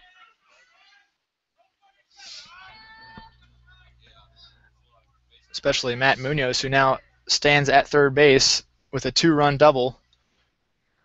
After a 2-run double. As Zeman delivers another 2-2. Eusebio goes down swinging, and they're going to try to get into a rundown here with the Broncos. I don't know if it was intentional, but the Broncos strand runners, and it's a double play. Unbelievable. As the Broncos have gone with that set strategy a couple different times this season, but I doubt they would have done it with Munoz at third, given that he's not at full strength in terms of running ability. But either way, it's a strikeout on Eusebio, and Eusebio gets caught stealing. So we will take a 4-4 score into the bottom of the ninth, and J.J. Franklin's going to enter for CPP. We'll be back in just a moment.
So a new pitcher for the Broncos is J.J. Franklin, typical closer for CPP. We've talked about the strength of the Broncos bullpen.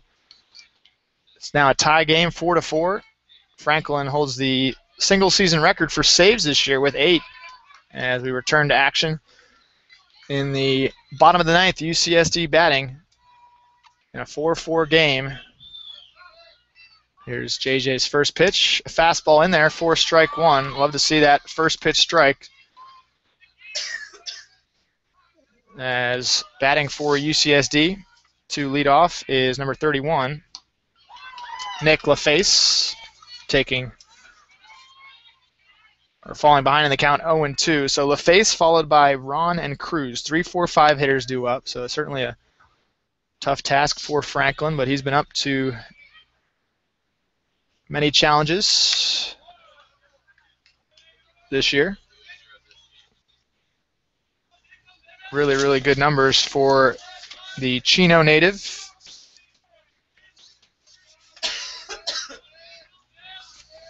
As here's his 1-2 from LaFace, foul to the backstop.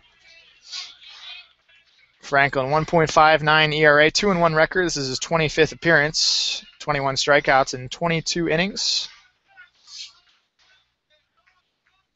Really a career year for him, as he's thrown 80 career innings for the Broncos. And this is his 49th career appearance. There's another foul ball from LaFace. Keeps the count at 1-2.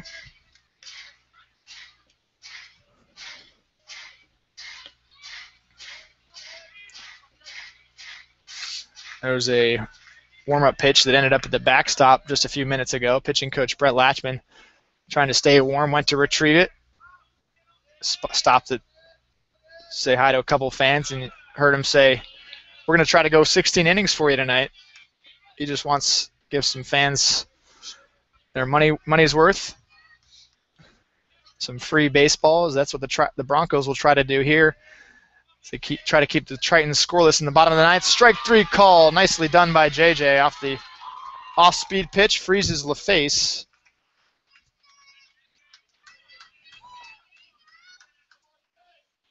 As for LaFace, that's strikeout number 3 on the night. Franklin starts his outing in a positive fashion, and he will now go up against Justin Ron, the tall left-handed hitting left fielder, who's actually shifted over to right. Defensively for the Tritons.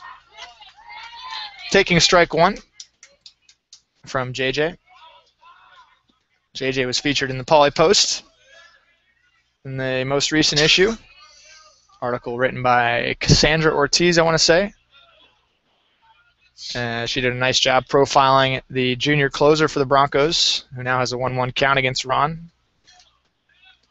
JJ discussed the mentality you got to have as a closer, short-term memory, as Franklin misses inside with a 2-1 count.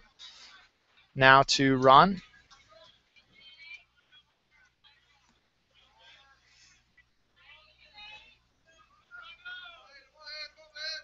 This one lined up the middle, nice diving attempt, but it's going to get through to center field.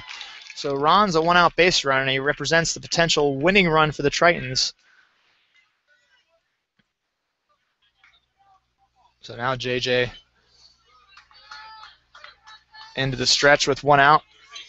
We'll go up against Troy Cruz.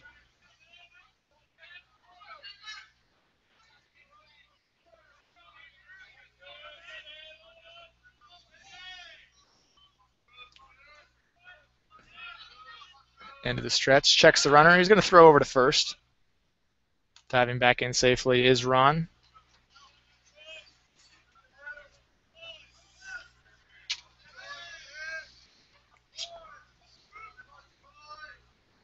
Another throw over. And safely is right fielder Ron. Troy Cruz batting on the number 5 spot tonight. 340 hitter on the year, making his 40th start for UCSD.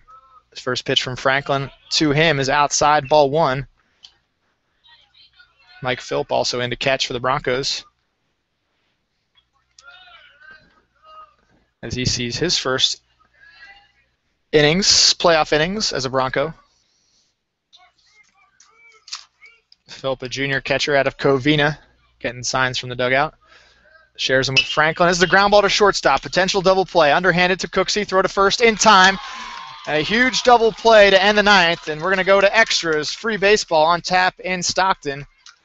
Glad you can join us as we continue into the evening. About 3.5 hours played so far, and we got more coming up.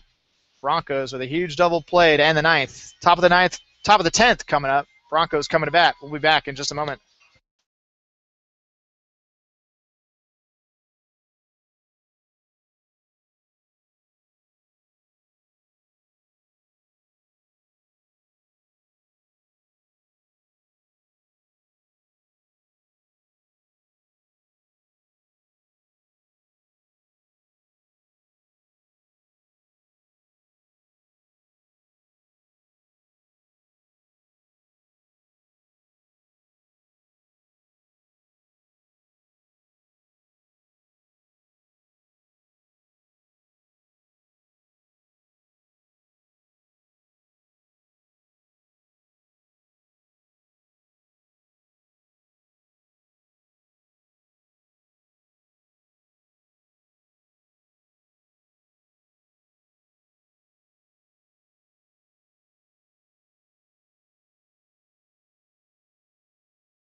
What a way to end the ninth inning. J.J. Franklin gets a nice, easy ground ball to Trevor Magno. Underhands it to Cooksey. Return throw to Walter. And a ground ball double play pushes us into the extra innings here in Stockton. Top of the 10th, Bo Walter leads off. Curveball from Zeman, who's on for his second of work. Suffered a blown save in the last half inning as the Broncos scored twice to tie up the game 4-4. Zeman's 0-1 pitch misses low, ball one. Strong part of the Broncos lineup as Walter leads off, followed by Carlson and Cooksey.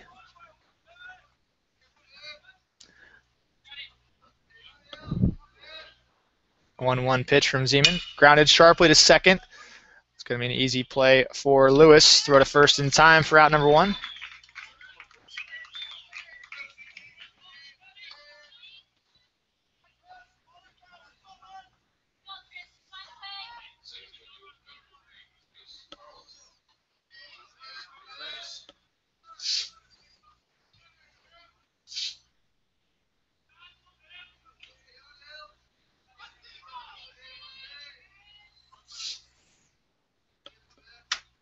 As the pitch from Zeman to Carlson, taken outside, ball one. Chris kind of liked what he saw there, but with the off-speed pitch tailing away, decided to hold up on the swing. Wise decision as now Zeman gets set for the 1-0. Changeup fouled away over the backstop.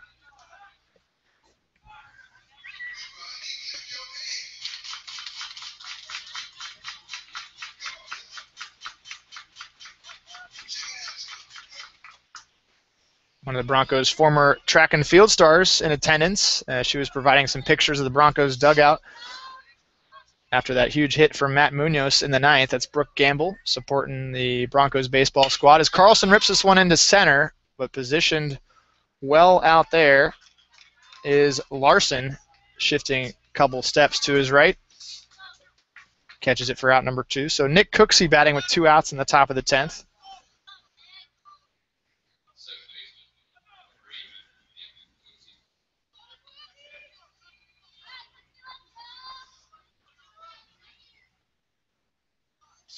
Those are great celebration photos in the ninth when the Broncos tied it up, but CVP open they're not done celebrating as they're locked up 4-4 with UCSD in this top of the 10th. A win tonight would move the Broncos into the CCAA Championship Tournament game at 7 p.m. tomorrow. As Zeman gets a strike on the outside corner, 1-1. And it would be a huge advantage, obviously, as the teams in the losing bracket would have to win an early game Saturday, tomorrow, 3 p.m. game. Then they'd have to come back and win 2 more times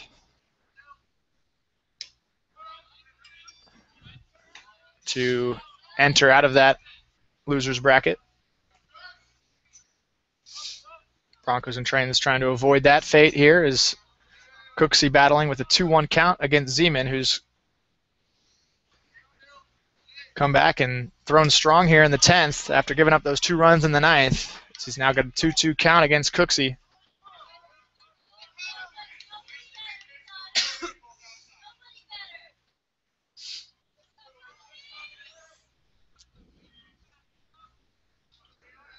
Now the 2-2 from Zeman. Fastball outside corner, strike 3. No argument from Cooksey. There's a nice spot from Scott Zeman to end the 10th. So now we'll move to the bottom half of the inning. Likely going to see J.J. Franklin. Yep, we'd see him return to the mound for another inning of work. We'll be back in just a moment. Broncos Titans tied 4-4.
Pinch hitter for UCSD to start the bottom of the 10th. It's Michael Mann.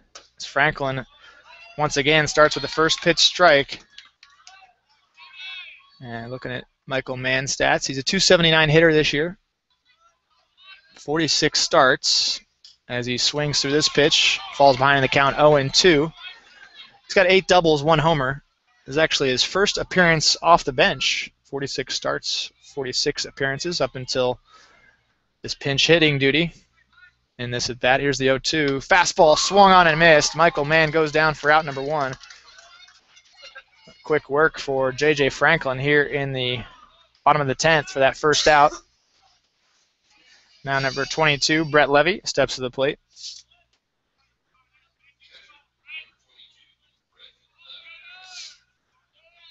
Got our women's basketball coaching staff checking in via Twitter. Happy to have Donnell Bishop, Kevin Adams tuning in.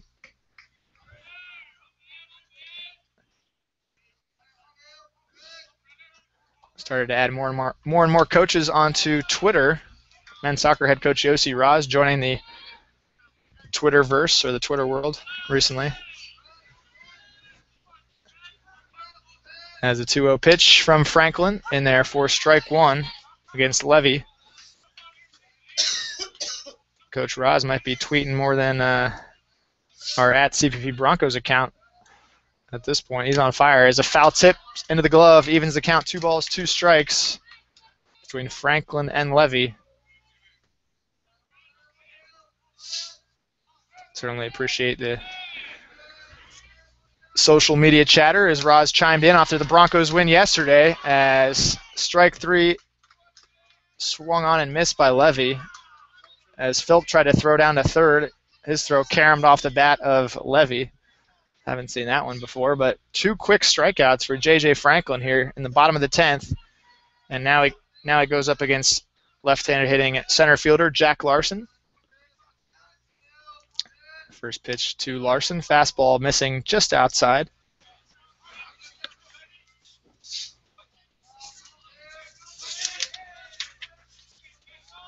Franklin's 1-0. Fastball missing inside. Came close to hitting Larson, but he backs away just a bit. Franklin pretty even between lefties and righties. Hitters hitting just 194 in 2-out situations as Larson taking for strike one.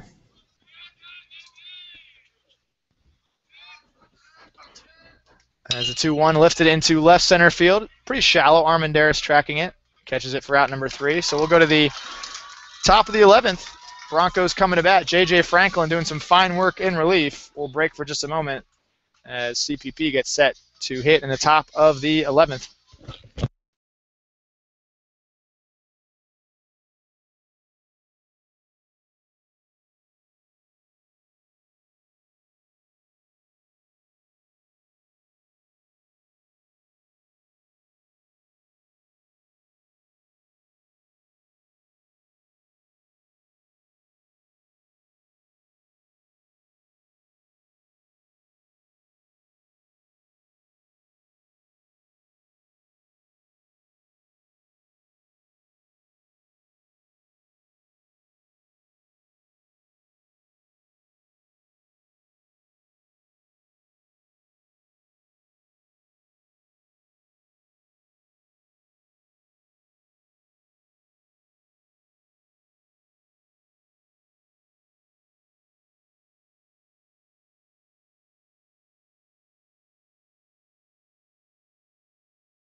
In the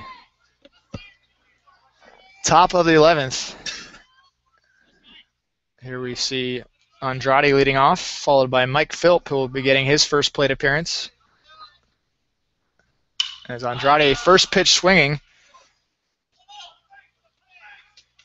swirling in the infield, but it's pulled down by the first baseman. Fresh into the game, defensively, Michael Mann, as we see Scott Zeman still doing work for the UCSD Pen in his third inning of work.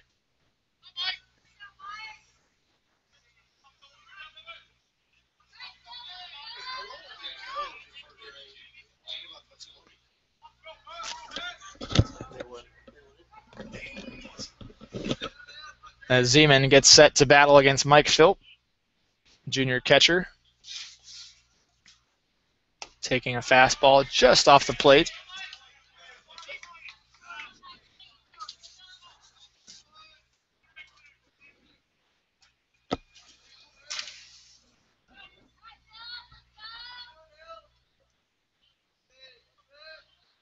There's a pitch from Zeman. Missing ball 2. Hearing some kind of music out in the stands. I'm not sure if that's some fans finding a way to drum on the seats or what, but something's going on.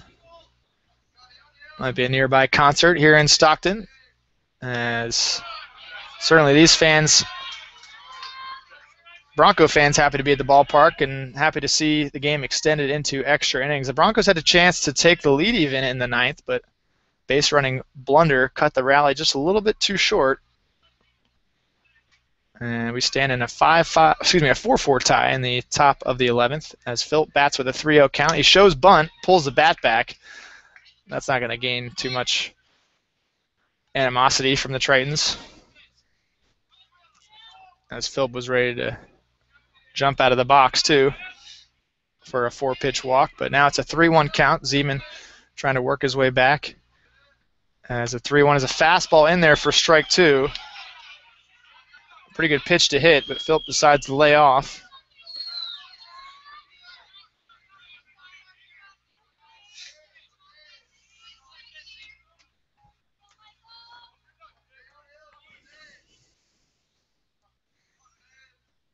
Three-two.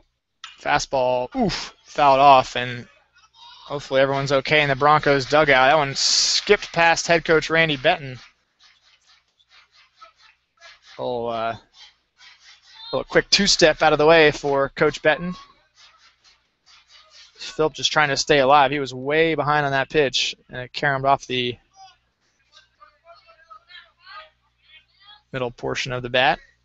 Skipped into the Broncos dugout, but a swing and a miss from Philp. Flails at that off-speed pitch, and it's out number 2, putting Trevor Magno at the plate here in the top of the 11th.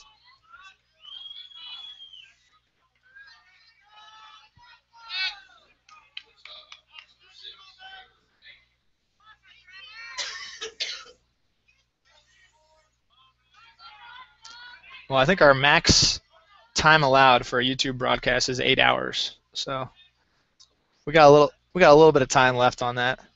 Of course, we can always restart it, so we're ready for as much baseball as the Broncos and Tritons can give us. And with the Broncos trailing 4-2 entering that top of the 9th, it was looking pretty grim. Good word provided by our producer here in the studio, in the press box, as Magno fights off another pitch. It's now an 0-2 count with 2 outs.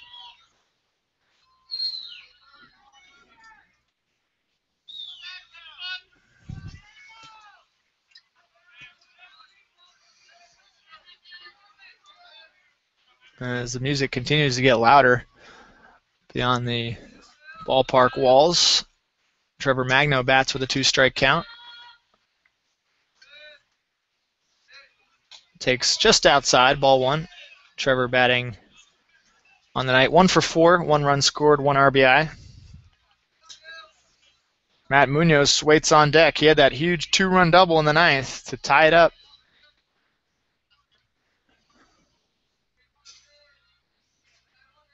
As Zeman delivers the 1-2, it's an inside pitch. Magno kind of was ready to have a check swing there, also kind of backing away to avoid getting hit. Triton fans wanted a strike call. That one was pretty close, but it was definitely off the plate inside. So it evens the count, 2 balls, 2 strikes. 2 outs, top of the 11th.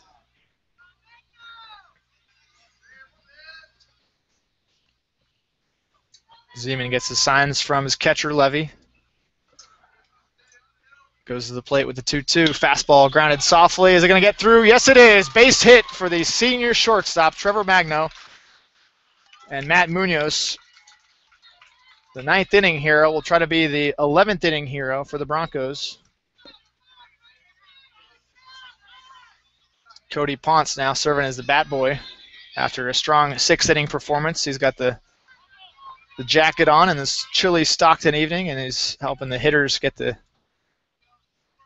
bats out of the way. Trevor Magno's bat returned to the dugout. Matt Munoz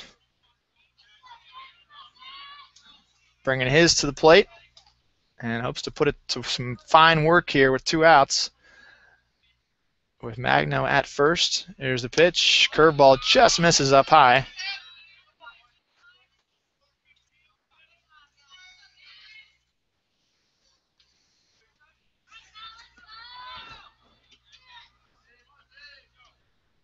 One-0 pitch on the way. As Zeman goes to the plate, misses inside, ball 2. We've mentioned it time and time again, but Munoz's patience is a huge asset at the top of the Broncos lineup. He's got 26 walks on the season, and here he is waiting for something good from Zeman. Hasn't seen it yet. It's a 2-0 count, 2 outs.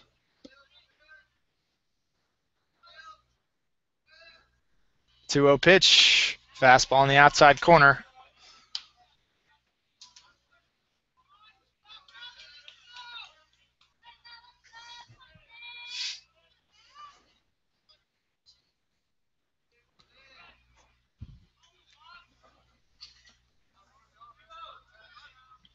Zeman peeks at the runner at first. Magno, not the largest of leads as Munoz fights this one off. It's now a 2-2 count. That was a similar spot. Zeman continues to spot the outside corner with that fastball. Munoz giving that one a shot. Spins it out of play. 2 balls, 2 strikes, 2 outs, top of the 11th. Potential go-ahead run at first base and senior Trevor Magno. Zeman putting in one of his longer outings of the season, I would suppose. This is a 2-2, grounded sharply up the middle. Is it going to get through? No, Tuck underhands it to the second baseman just in time. Lewis steps on the bag just before Magno slides in. It was well struck by Matt Munoz, but the Tritons put a fine defensive stop up the middle, and we'll go to the bottom of the 11th, still tied 4-4.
Back at Banner Island Ballpark in Stockton, California. We're getting close to 4 hours completed here between Broncos and Tritons. Bottom of the 11th. J.J. Franklin back on the mound for CPP.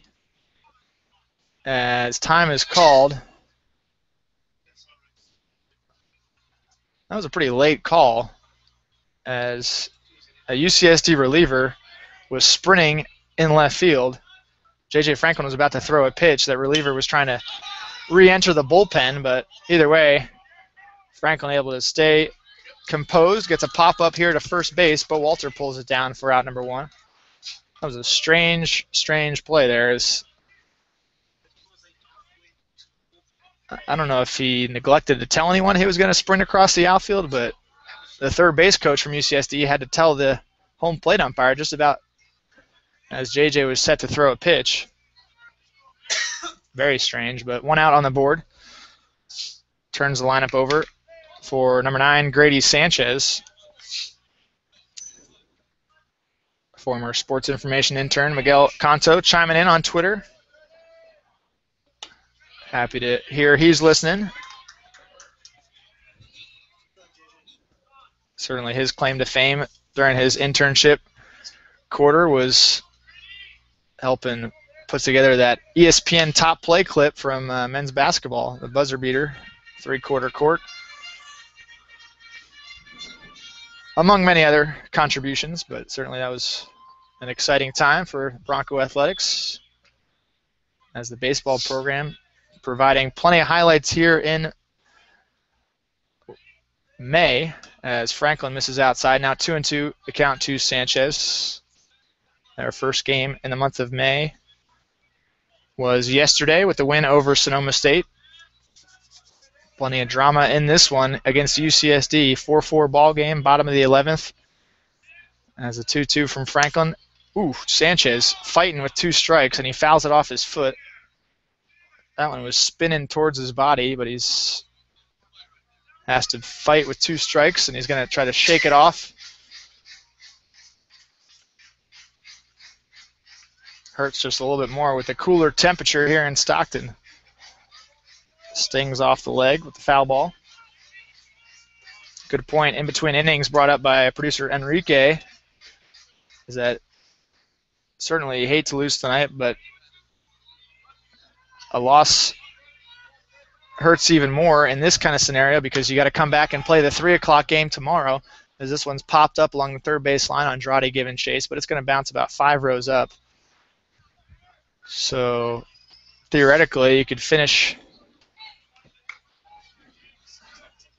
Yeah, you could finish. Who knows when this game's going to finish? I'm not even going to talk about that, but it's going to be a quick return to Banner Island Ballpark for whoever drops this one. Chico State awaiting the loser. As the 2-2 just missing low. Full count now to Sanchez.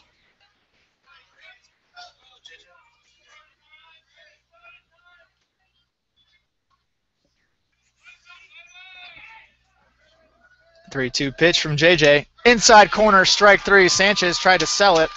Was ready to toss his bat aside, but that one was flush with the inside corner of the strike zone, and Franklin picks up the second out of the inning. We'll take a look at JJ's stat line so far, as he has come in clutch for the Broncos bullpen.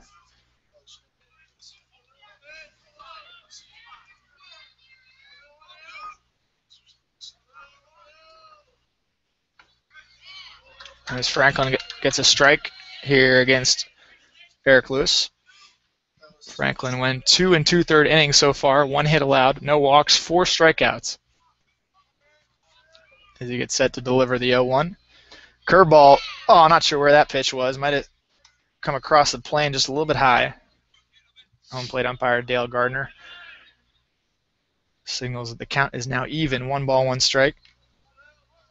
Pitch from Franklin, fouled away, strike 2. Might have to take a look at Franklin's season and career high in strikeouts with 4 right now. Aiming for number 5 with the 2-strike count. First couple years as a Bronco, he did have quite a few starts, so realistically he's got a higher total than that previously, but as a closer, you don't see too many 4-strike outings. Stretched into extended duty here as the Broncos and Tritons are battling in extra innings. Now a 2-2 pitch. That one misses outside.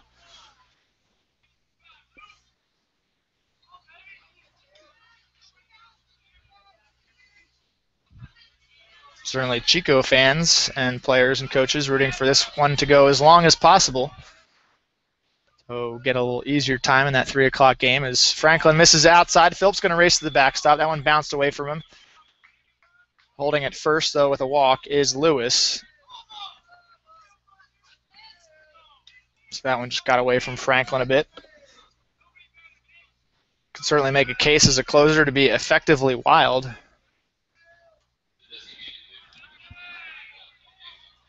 Brings back memories of the movie Bull Durham. Movie that's been seen many, many times in the Bronco baseball bus trips.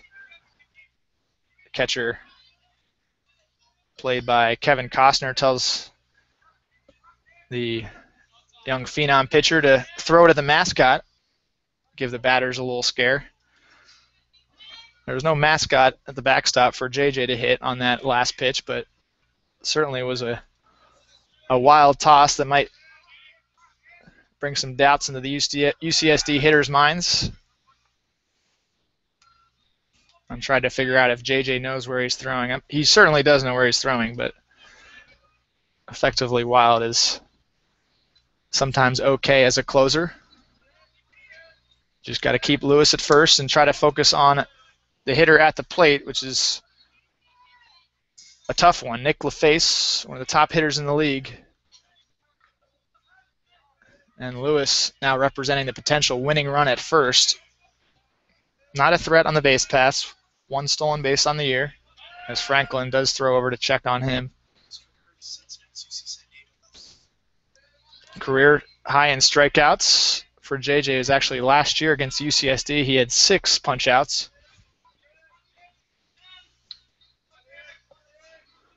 As is 1-0 on the way. Misses up high. 2 balls, no strikes. So just as I was hoping for the best with the lack of control in the last batter, Franklin has struggled to find his accuracy here against LaFace. 2-0 pitch. Fastball driven into left field. Is that going to fall for a base hit? It's going to be a fair ball. And the Tritons have the potential to win the game here. Armendariz with a strong throw. And is it going to be in time? Relay is not in time. And the Tritons have pulled off a walk-off win. Nick LaFace, the hero, as the Tritons are going to pile up near the second base bag. And the Broncos fall in dramatic fashion, 5-4. And it's going to be a short rest for CPP. as they'll come back to Banner Island Ballpark and take on Chico State. 3 p.m. start to that game. It'll be an elimination game here in Stockton as the Broncos fall to 32-14 overall. Triton's now 34-14. And certainly impressed with LaFace as he was suffering through a 3-strikeout night, but he comes through with the most clutch hit of the night. It's a walk-off hit for LaFace to end this ball game right around the 4-hour mark. It's a 5-4 loss for the Broncos. Thanks for tuning in and joining the broadcast. We'll bring you live Broncos baseball starting at 3 p.m. tomorrow. Have a great rest of your evening. Broncos versus Chico State, 3 p.m. first pitch. We'll see you at the ballpark or catch us online, broncoathletics.com, for full recap and more updates on playoff baseball. Take care.